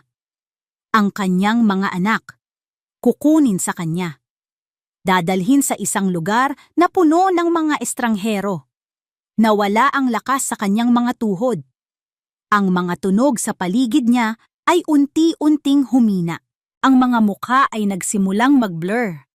Ang tanging malinaw na nakikita niya ay ang mga takot na mukha ng kanyang mga anak. Bumagsak siya sa kanyang mga tuhod, yakap-yakap pa rin si Anton. Naramdaman niya ang pagyakap ng 4 pa niyang anak sa kanyang likuran. Sila ang kanyang mundo, ang kanyang hininga. At ngayon, may mga taong gustong kunin ang mga ito sa kanya. Hindi siya sumigaw, hindi siya nagsalita. Isang tahimik na luha lang ang dumaloy mula sa kanyang mga mata habang ang mundo niya ay tuluyang gumuho. Mula sa bintana ng kanyang opisina, napanood ni Leo de Alva ang pagguho ng mundo ni Ara Malaya. Nakita niya ang lahat. Ang pagdating ng mga social worker, ang biglaang pagsulpot ng media, ang umiiyak na bata, ang nagkakagulong mga residente. At sa gitna ng lahat, si Ara, na nakaluhod sa damuhan, yakap-yakap ang kanyang mga anak na para bang iyon na ang huling pagkakataon. At sa gilid, nakita niya si Stella Imperial. Nakatayo, ang muka ay balot ng isang perpektong maskara ng pag-aalala. Ngunit ang kanyang mga mata, kahit sa malayo, ay may kislap ng tagumpay. Isang nag-aapoy na galit ang kumulo sa loob ni Leo. Isang galit na mas matindi pa kaysa sa naramdaman niya dati. Ito ay isang perpektong plano. Isang marumi, tuso, at walang pusong plano. At siya, sa sarili niyang teritoryo, ay wala man lang nagawa para pigilan ito.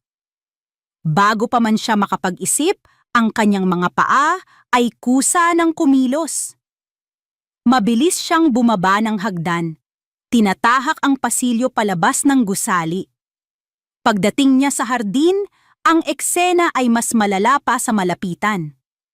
Ang mga reporter ay parang mga buwitre na pinagkakaguluhan si Ara. Ang mga social worker ay seryosong nakikipag-usap sa kanya. At si Ara, mukha itong isang basag na manika, ang mga matay blangko, ang muka'y basang-basa ng luha. Enough! Ang sigaw ni Leo ay umalingaw-ngaw sa buong hardin. Malakas. May awtoridad. Nagpatigil ito sa lahat. Ang mga reporter ay napalingon sa kanya, ang mga kamera ay agad na tumutok sa kanyang direksyon. "This is private property," Mariin niyang sabi. Ang mga mata ay matalim na nakatingin sa mga taga-media. "Umalis kayo! Ngayon din! O tatawag ako ng pulis para sa trespassing!" Nag-atubili ang mga reporter, ngunit nakita nila ang determinasyon sa mukha ni Leo. Isa-isa silang nagsimulang maglakad paatras, palabas ng gate. Hinarap naman niya ang mga social worker. "Ako ang may-ari ng lugar na ito," sabi niya. Sinisikap na pakalmahin ang kanyang boses. "Walang kapabayaan na nangyayari dito. It was an accident. The playground is regularly maintained." "Mr. De Alva, naiintindihan po namin," sabi ng mas nakatatandang social worker. "Pero may protocol po kaming sinusunod. May report po kaming natanggap at ang nakita namin ngayon ay sumusuporta sa report na iyon." "So what happens now?" tanong ni Leo, kahit alam na niya ang sagot na ayaw niyang marinig. "Kailangan po naming dalhin ang mga bata sa isang shelter for a 72-hour observation period habang isinasagawa namin ang initial investigation." Paliwanag nito. "Standard procedure po ito." Standard procedure. Dalawang salita na sumira sa buhay ng isang pamilya. Tumingin si Leo kay Ara. Nakatingin din ito sa kanya. Ang mga mata ay puno ng pakiusap, ng desperasyon. Isang tahimik na sigaw ng tulong. Kinuha ni Leo ang kanyang cellphone. "Give me a minute," sabi niya sa mga social worker. Tumalikod siya at mabilis na nag-dial ng numero. Isang numero ng isang mataas na opisyal sa gobyerno. May utang na loob ito sa kanya. "Nandito ako sa bahay Pag-asa." Mabilis niyang sabi nang sumagot ito. "May sitwasyon dito ang DSWD. I need you to stop this. Tell them to hold off. It's a setup." Narinig niya ang pag-aalinlangan sa kabilang linya. "Leo, mahirap yan. Kapag child welfare na ang pinag-uusapan, seryoso ang DSWD. The system is already in motion." "I don't care! Stop it!" Git ni Leo, ang boses ay tumaas na. "I'll see what I can do," sabi ng kausap niya, ngunit walang kasiguraduhan sa boses nito. Pagkatapos ng tawag, isa pa, ang abogado niya. Ang pinakamagaling sa bansa. "I need an injunction. Now. Stop the DSWD from taking Ara Malaya's kids." "Leo, that's impossible to get in an hour," sagot ng abogado. "The courts are already closed. We need to file it tomorrow morning." Bukas ng umaga.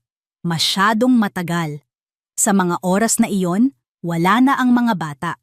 Nang ibaba niya ang telepono, naramdaman niya ang isang bagay na matagal na niyang hindi naramdaman. Pagkatalo. Ang lahat ng kanyang koneksyon, ang lahat ng kanyang kapangyarihan ay walang silbi sa harap ng isang sistemang bulag at isang planong napakatuso. Paglingon niya, ang pinakamasakit na eksena ang sumalubong sa kanya. Ang mga social worker, sa pinakamahinahong paraan, ay hinihiwalay na ang mga bata kay Ara. "Mama, ayoko pong sumama!" Sigaw ni Ayla, humahagulgol habang hawak-hawak ng isang social worker. Si Anton ay umiiyak pa rin. Si Andre at Aaron ay nakayakap sa binti ng kanilang ina. Si Angelo, ang pinakatahimik, ay nakatayo lang. Ang mga luha ay tahimik na dumadaloy sa kanyang mga pisngi. At si Ara, wala na siyang lakas. Hindi na siya lumalaban. Nakaluhod pa rin siya. Ang mga kamay ay nakastretch out, na para bang sinusubukang abutin ang kanyang mga anak na unti-unti nang inilalayo sa kanya. Walang nagawa si Leo kundi manood. Isang multo ng nakaraan ang bumalik sa kanya. Ang pakiramdam ng pagiging inutil habang ang pinakamahalaga sa'yo ay kinukuha mula sa'yo. Naramdaman niya ulit ang sakit ng pag-iwan sa kanya ni Catherine.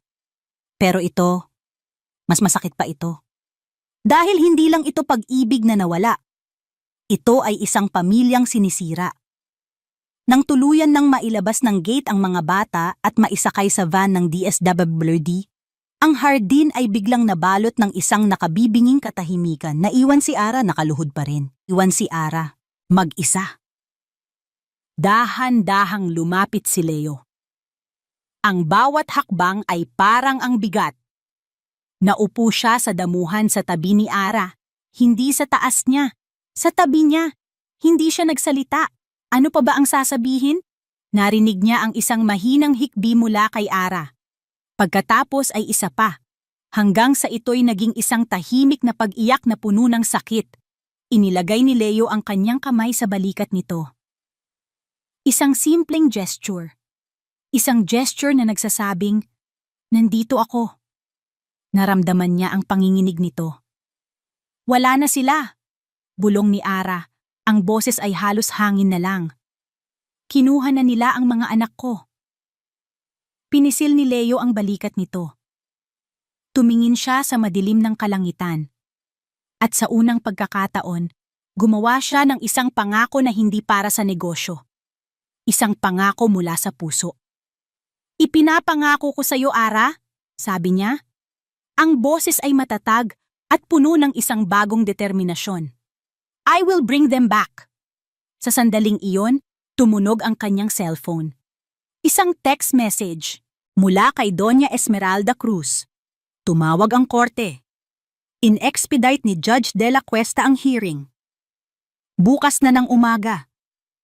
Maging handa kayo. At kasunod noon, isa pang tawag, si Doña Esme mismo. "Mr. De Alva," sabi nito sa kabilang linya. Ang boses ay seryoso at walang paligoy-ligoy. "Nakuha ko na ang ipinadala mo. I deciphered the redacted parts of the will you sent me." May narinig si Leo na kaluskos ng papel.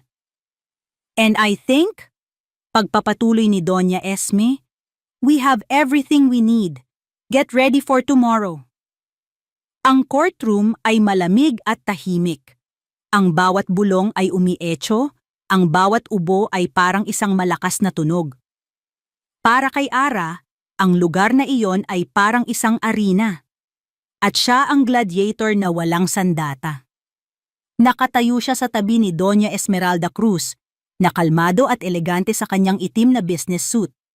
Sa kabilang panig ng silid, nakaupo si David at Stella. Si David ay nakasuot ng mamahaling suit, ang mukha ay balot ng isang malungkot na ekspresyon. Isang perpektong pag-arte ng isang nagsisising ama. Si Stella naman, sa kanyang puting bestida, ay mukhang isang anghel. Ang mga kamay ay magalang na nakapatong sa kandungan. Sa likod nila ay isang grupo ng mga abogado na mukhang matatalim at mahal ang bayad. Si Leo ay nakaupo sa likuran sa unang hilera ng mga upuan para sa audience. Nang magtama ang kanilang mga mata, bahagya itong tumango. Isang maliit na gesture, ngunit para kay Ara, iyon ay isang malaking bagay. Isang paalala na hindi siya nag-iisa. "All rise!" anunsyo ng bailiff. Pumasok si Judge De La Cuesta, isang babaeng nasa edad 50 na may reputasyon sa pagiging istrikto ngunit makatarungan. Nagsimula ang paglilitis. Unang tumayo ang pangunahing abogado ni David. Magsasalita pa lang ito, ramdam na ni Ara ang bigat ng kanyang kapangyarihan. "Your Honor," simula nito. Ang boses ay malakas at kumpiyansa. "We are here today for a simple and noble reason. For a father to reclaim his rightful place in the lives of his children." Mga anak na sa loob ng 5 taon ay ipinagkait sa kanya. Kasinungalingan. Ang unang kasinungalingan. Napakapit ng mahigpit si Ara sa braso ng kanyang silya. "My client, Dr. David Imperial, a respected pediatric surgeon, has spent the last 5 years building a stable and prosperous life, all with the hope of one day being able to provide the best future for his children. A future that, Sadly, their mother, Miss Ara Malaya, cannot provide. Sunod-sunod na iprinisenta ng abogado ang kanilang mga ebidensya. Ang mga larawan ng staff house ni Ara, kinuha sa mga anggulong nagpapamukha ritong marumi at sira-sira. Ang kanyang financial records na nagpapakita ng kanyang maliit na sahod bilang nurse. At ang pinakamasakit sa lahat, ang mga article at social media posts na kumalat, na iprinisenta nila bilang public concern. Miss Malaya is a single mother of 5, pagpapatuloy ng abogado. We admire her efforts, Your Honor. But admiration is not enough to raise 5 children. They need stability. They need a proper home. They need resources. Lahat ng ito ay kayang ibigay ng aking kliyente. Pagkatapos ay tinawag nila si David sa witness stand. Umarte si David na parang bida sa isang drama. Ang kanyang boses ay nanginginig habang sinasabi niya kung gaano niya pinagsisisihan ang kanyang kabataan at pagkakamali. Sinabi niyang gabi-gabi niyang iniisip ang kanyang mga anak. Gusto ko lang pong itama ang lahat, Your Honor, sabi niya habang pinupunasan ang isang pekeng luha. Gusto ko lang mabigyan ang mga anak ko ng buhay na nararapat para sa kanila. A life of comfort and security. Sumunod si Stella. Ang kanyang testimonya ay mas tuso. Mahal na mahal ko po si David, sabi niya. Ang boses ay parang isang anghel. At ang mga anak niya ay mga anak ko na rin.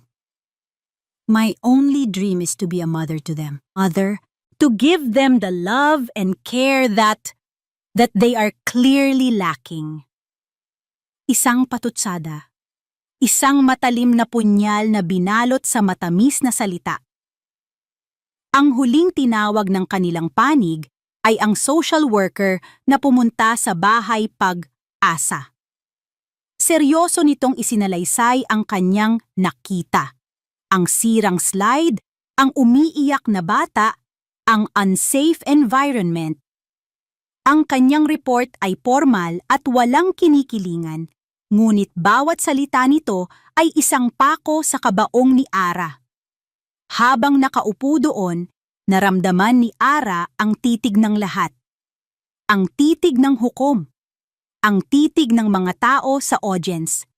Para siyang hinuhubaran at hinuhusgahan. Para siyang isang masamang ina. Isang pabayang ina. Napayuko siya.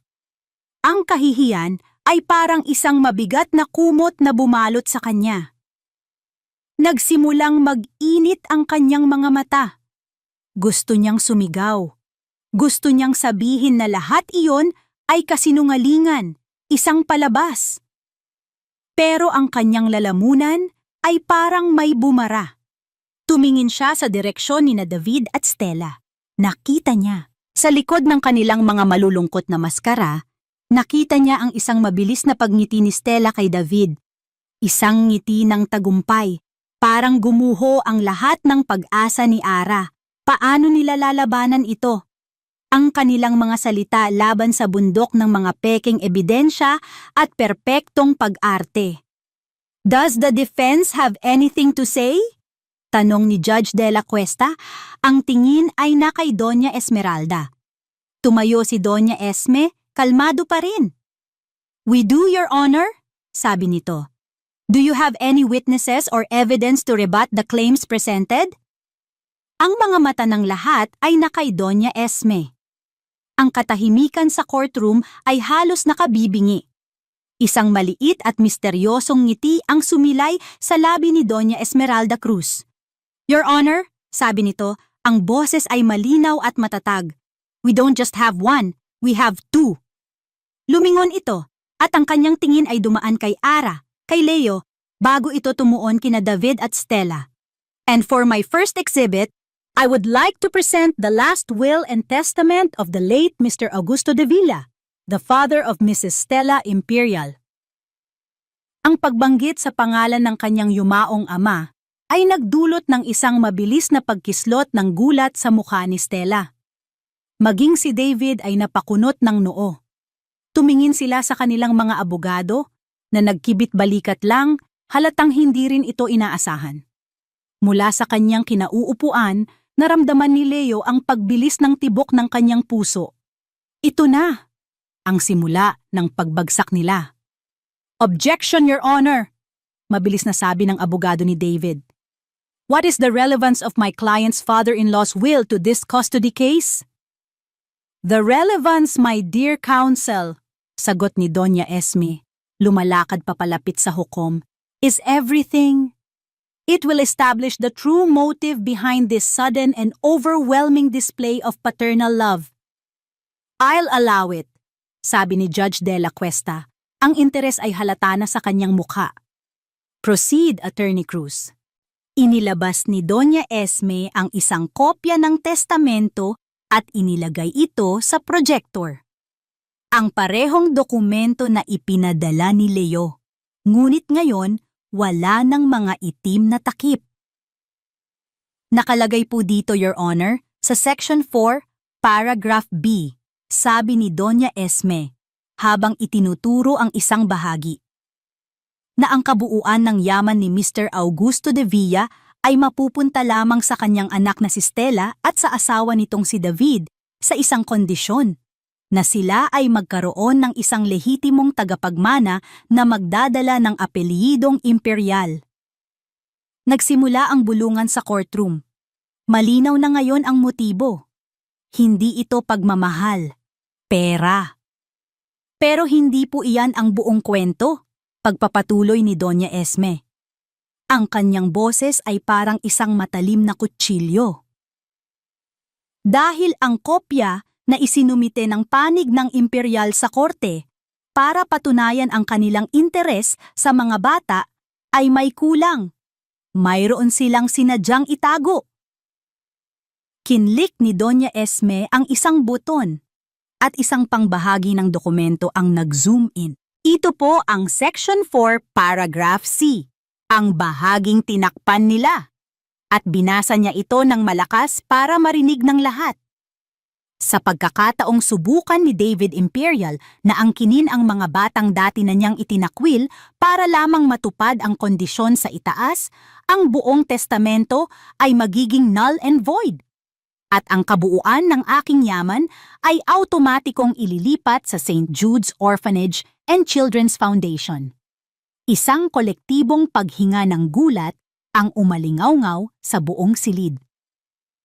"Ang testamento ay hindi isang regalo, Your Honor," sabi ni Doña Esme. "Ito ay isang patibong, isang pagsubok mula sa isang ama na alam ang tunay na kulay ng kanyang manugang." Napatingin ang lahat kina David at Stella. Ang kanilang mga mukha ay namumutla na parang papel. Ang kanilang perpektong pag-arte ay nagsisimula ng gumuho. That's a fake!" Sigaw ni David, napatayo. "That's a fabricated document." "Is it, Mr. Imperial?" Kalmadong tanong ni Doña Esme. "Because the original copy, notarized and sealed, is right here." Itinaas niya ang isang lumang envelope na may selyo, ngunit hindi pa tapos si Doña Esme. "Pero hindi lang po kasakiman ang problema dito, Your Honor," sabi niya. "Mayroon ding karahasan at panlilin lang." Tiningnan niya si Ara at bahagyang ngumiti. "The defense calls its first witness, Mrs. Linda Reyes." Pumasok si Mrs. Reyes, ang dating katrabaho ni Ara. Nanginginig ito, ngunit may determinasyon sa kanyang mga mata. Inilahad niya ang lahat, ang narinig niyang pag-uusap. Ang pagpilit ni David kay Ara na magpa-abort. "Sinungaling!" Sigaw ulit ni David, ngunit pinatahimik siya ng hukom. Ang bawat salita ni Mrs. Reyes ay lalong nagbabaon sa kanya sa kumunoy. Pagkatapos, tumingin si Doña Esme kay Stella. "At para naman po kay Mrs. Imperial," sabi nito. "Mayroon din po kaming isang maliit na bagay na gustong iparinig sa korte." Nagsignal siya sa isang court aide. Isang speaker ang inilagay sa harap ng mikropono at pinatugtog niya ito.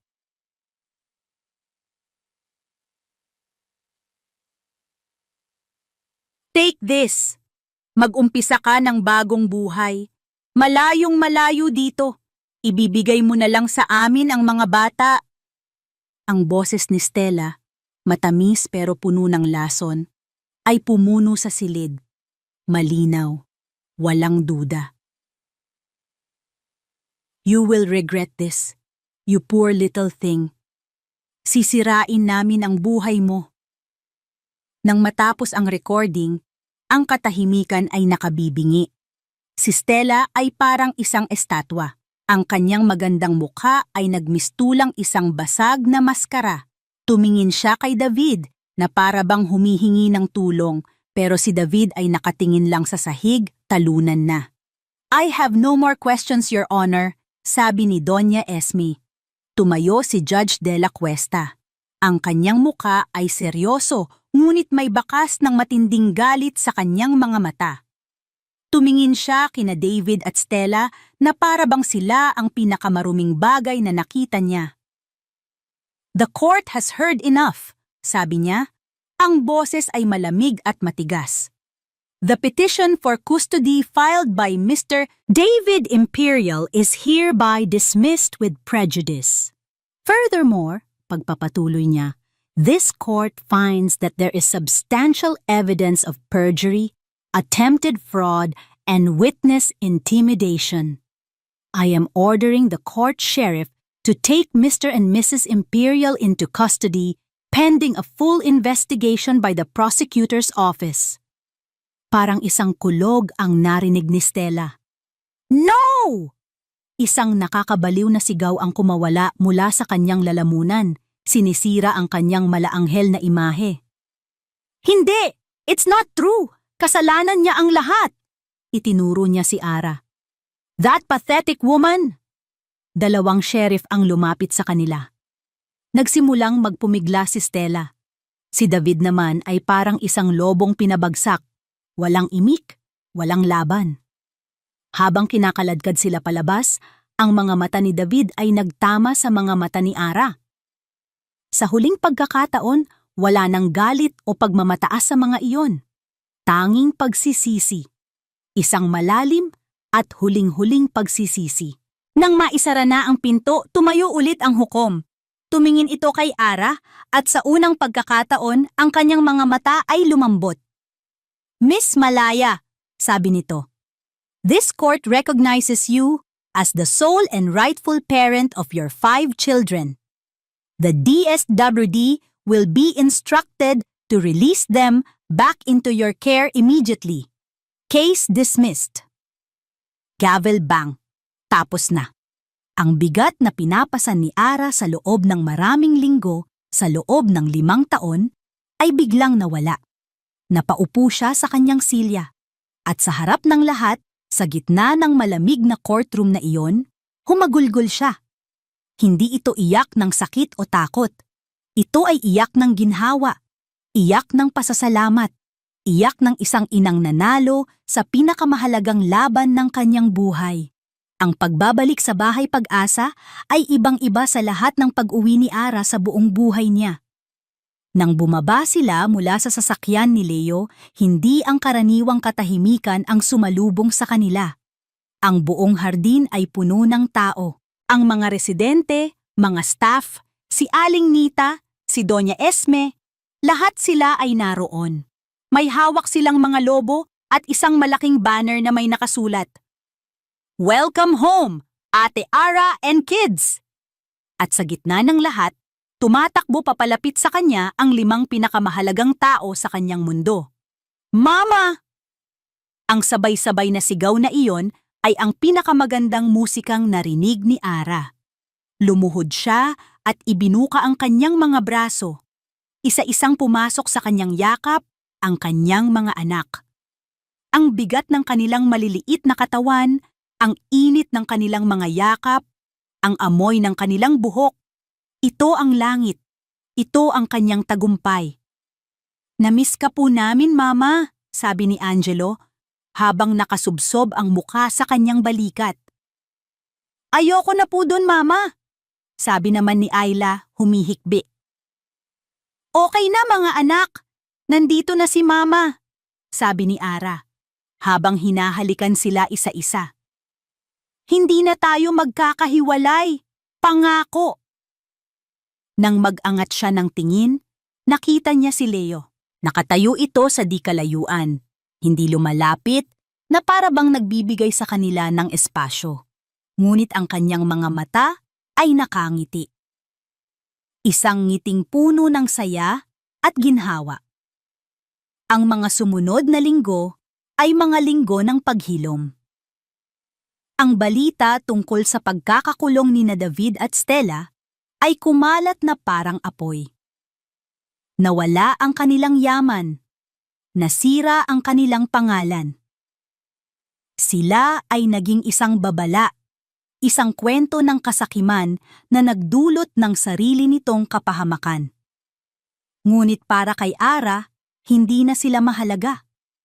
Sila ay parte na lang ng isang masamang panaginip na sa wakas ay natapos na. Ang bahay Pag-asa ay unti-unting nagbago. Hindi na lang ito isang senior care home. Naging isa itong malaking tahanan. Ang mga residente ay naging mga lolo at lola ng quintuplets, nagtuturo sa kanila ng mga lumang laro, nagkukwento ng mga alamat. Si Aling Nita ay naging parang pangalawang ina ni Ara. At si Leo, nagbago rin si Leo. Hindi na niya tinatago ang sarili sa likod ng mga numero at patakaran. Mas madalas na siyang ngumiti. Minsan, nahuhuli siya ni Ara na nakikipaglaro ng taguan sa mga bata. Minsan naman, nakaupo lang ito kasama ng mga matatanda nakikinig sa kanilang mga kwento. Ang pader na yelo sa paligid niya ay tuluyan ng natunaw at ang lumabas ay isang lalaking may mabuti at mainit na puso. Isang gabi, habang mahimbing nang natutulog ang mga bata, naglalakad-lakad si Ara sa hardin. Ang gabi ay tahimik at malamig. Hindi ka makatulog? Isang boses ang narinig niya mula sa likuran. Si Leo. May dala itong 2 tasa ng mainit na tsaa. Masyado lang maraming iniisip, sagot ni Ara, habang tinatanggap ang isang tasa. Masasayang isipin sana, sabi ni Leo, ngumiti. Oo naman, sagot ni Ara. Masaya at mapagpasalamat sa'yo. Tumingin siya ng diretso kay Leo. Leo, salamat sa lahat. Hindi ko alam kung paano kita mababayaran. Umiling si Leo. Huwag mo nang isipin yon, Ara. May mga bagay na hindi nababayaran.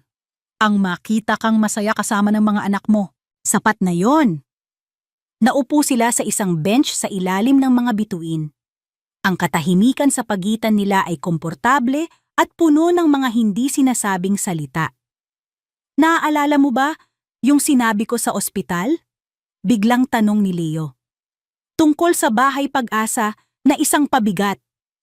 Tumango si Ara. Nagkamali ako, sabi ni Leo. Ang tingin ay nasa malayo. Hindi ito pabigat. At ang pamilya, hindi rin pala ito pabigat. Akala ko ang pag-ibig at pamilya ay kahinaan. Isang bagay na magpapabagal sa'yo. Pero sa'yo ko nakita. Ito pala ang nagbibigay sa'yo ng lakas. Tumingin ito sa kanya, at ang kanyang mga mata ay seryoso at puno ng isang emosyon na ngayon lang nakita ni Ara. Ara, sabi nito. Ang boses ay bahagyang nanginginig. Ayoko nang maging landlord mo. Napangiti si Ara. Okay lang, mabait ka namang landlord. Hindi, sabi ni Leo. Mas lumapit ito. Gusto kong maging parte ng pamilya mo, kung papayagan mo ako. Ang puso ni Ara ay nagsimulang tumibok ng napakabilis. Ito na ba iyon? Ang simula na matagal na niyang pinangarap pero natatakot ng umasa? Gusto kong maging kaibigan ng mga anak mo, pagpapatuloy ni Leo. Gusto kong maging kasama mo sa hirap at ginhawa, Gusto kitang makitang ngumiti araw-araw. Leo, mahal kita, Ara, sabi niya. Simple at direkta. Walang paligoy-ligoy. Mahal kita at mahal ko na rin ang 5 makukulit na anghel mo. Hayaan mo sanang patunayan ko sa'yo. Ang mga luha na namuo sa mata ni Ara ngayon ay hindi na dahil sa sakit. Ito ay dahil sa purong kaligayahan. Sa buong buhay niya, ngayon lang niya naramdaman ang ganitong klasing pag-aalaga. Ngayon lang niya naramdaman na ligtas siya. Hindi siya sumagot ng salita. Sa halip, dahan-dahan niyang inilagay ang kanyang kamay sa ibabaw ng kamay ni Leo. Isang simpleng gesture na nagsasabi ng lahat. Sa huling pagkakataon, tiningnan ni Ara ang paligid. Ang mga ilaw mula sa mga silid ng mga residente, ang tunog ng mga kuliglig, ang init ng kamay ni Leo sa ilalim ng kanyang palad. Natagpuan na niya. Sa lugar na akala niya ay katapusan na niya, doon pala naghihintay ang kanyang bagong simula.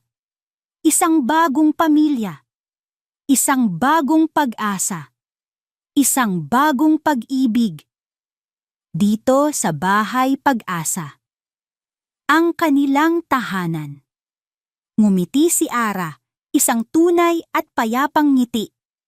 Habang nakaupo sila doon, sa ilalim ng libu-libong bituin, alam niyang nasa tamang lugar na siya. At sa di kalayuan, dahan-dahang lumuhod si Leo. Mula sa kanyang bulsa, may kinuha siyang isang maliit at kumikinang na bagay. At dito nagtatapos ang makulay na kwento ng pag-ibig at pag-asa ni Ara, Leo at ng kanilang 5 munting anghel. Mula sa kaibuturan ng aking puso, maraming salamat.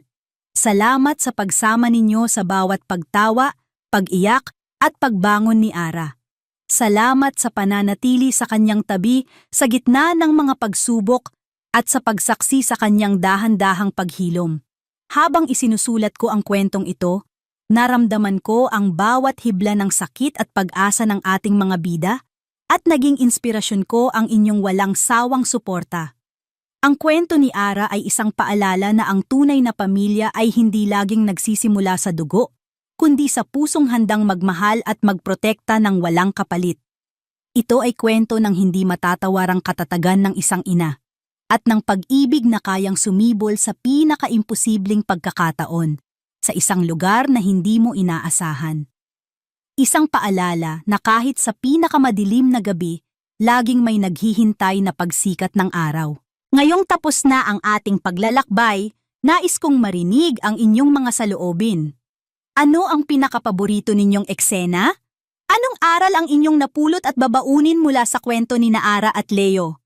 Ibahagi nyo naman sa comment section sa ibaba. Ang bawat salita mula sa inyo ay mahalaga.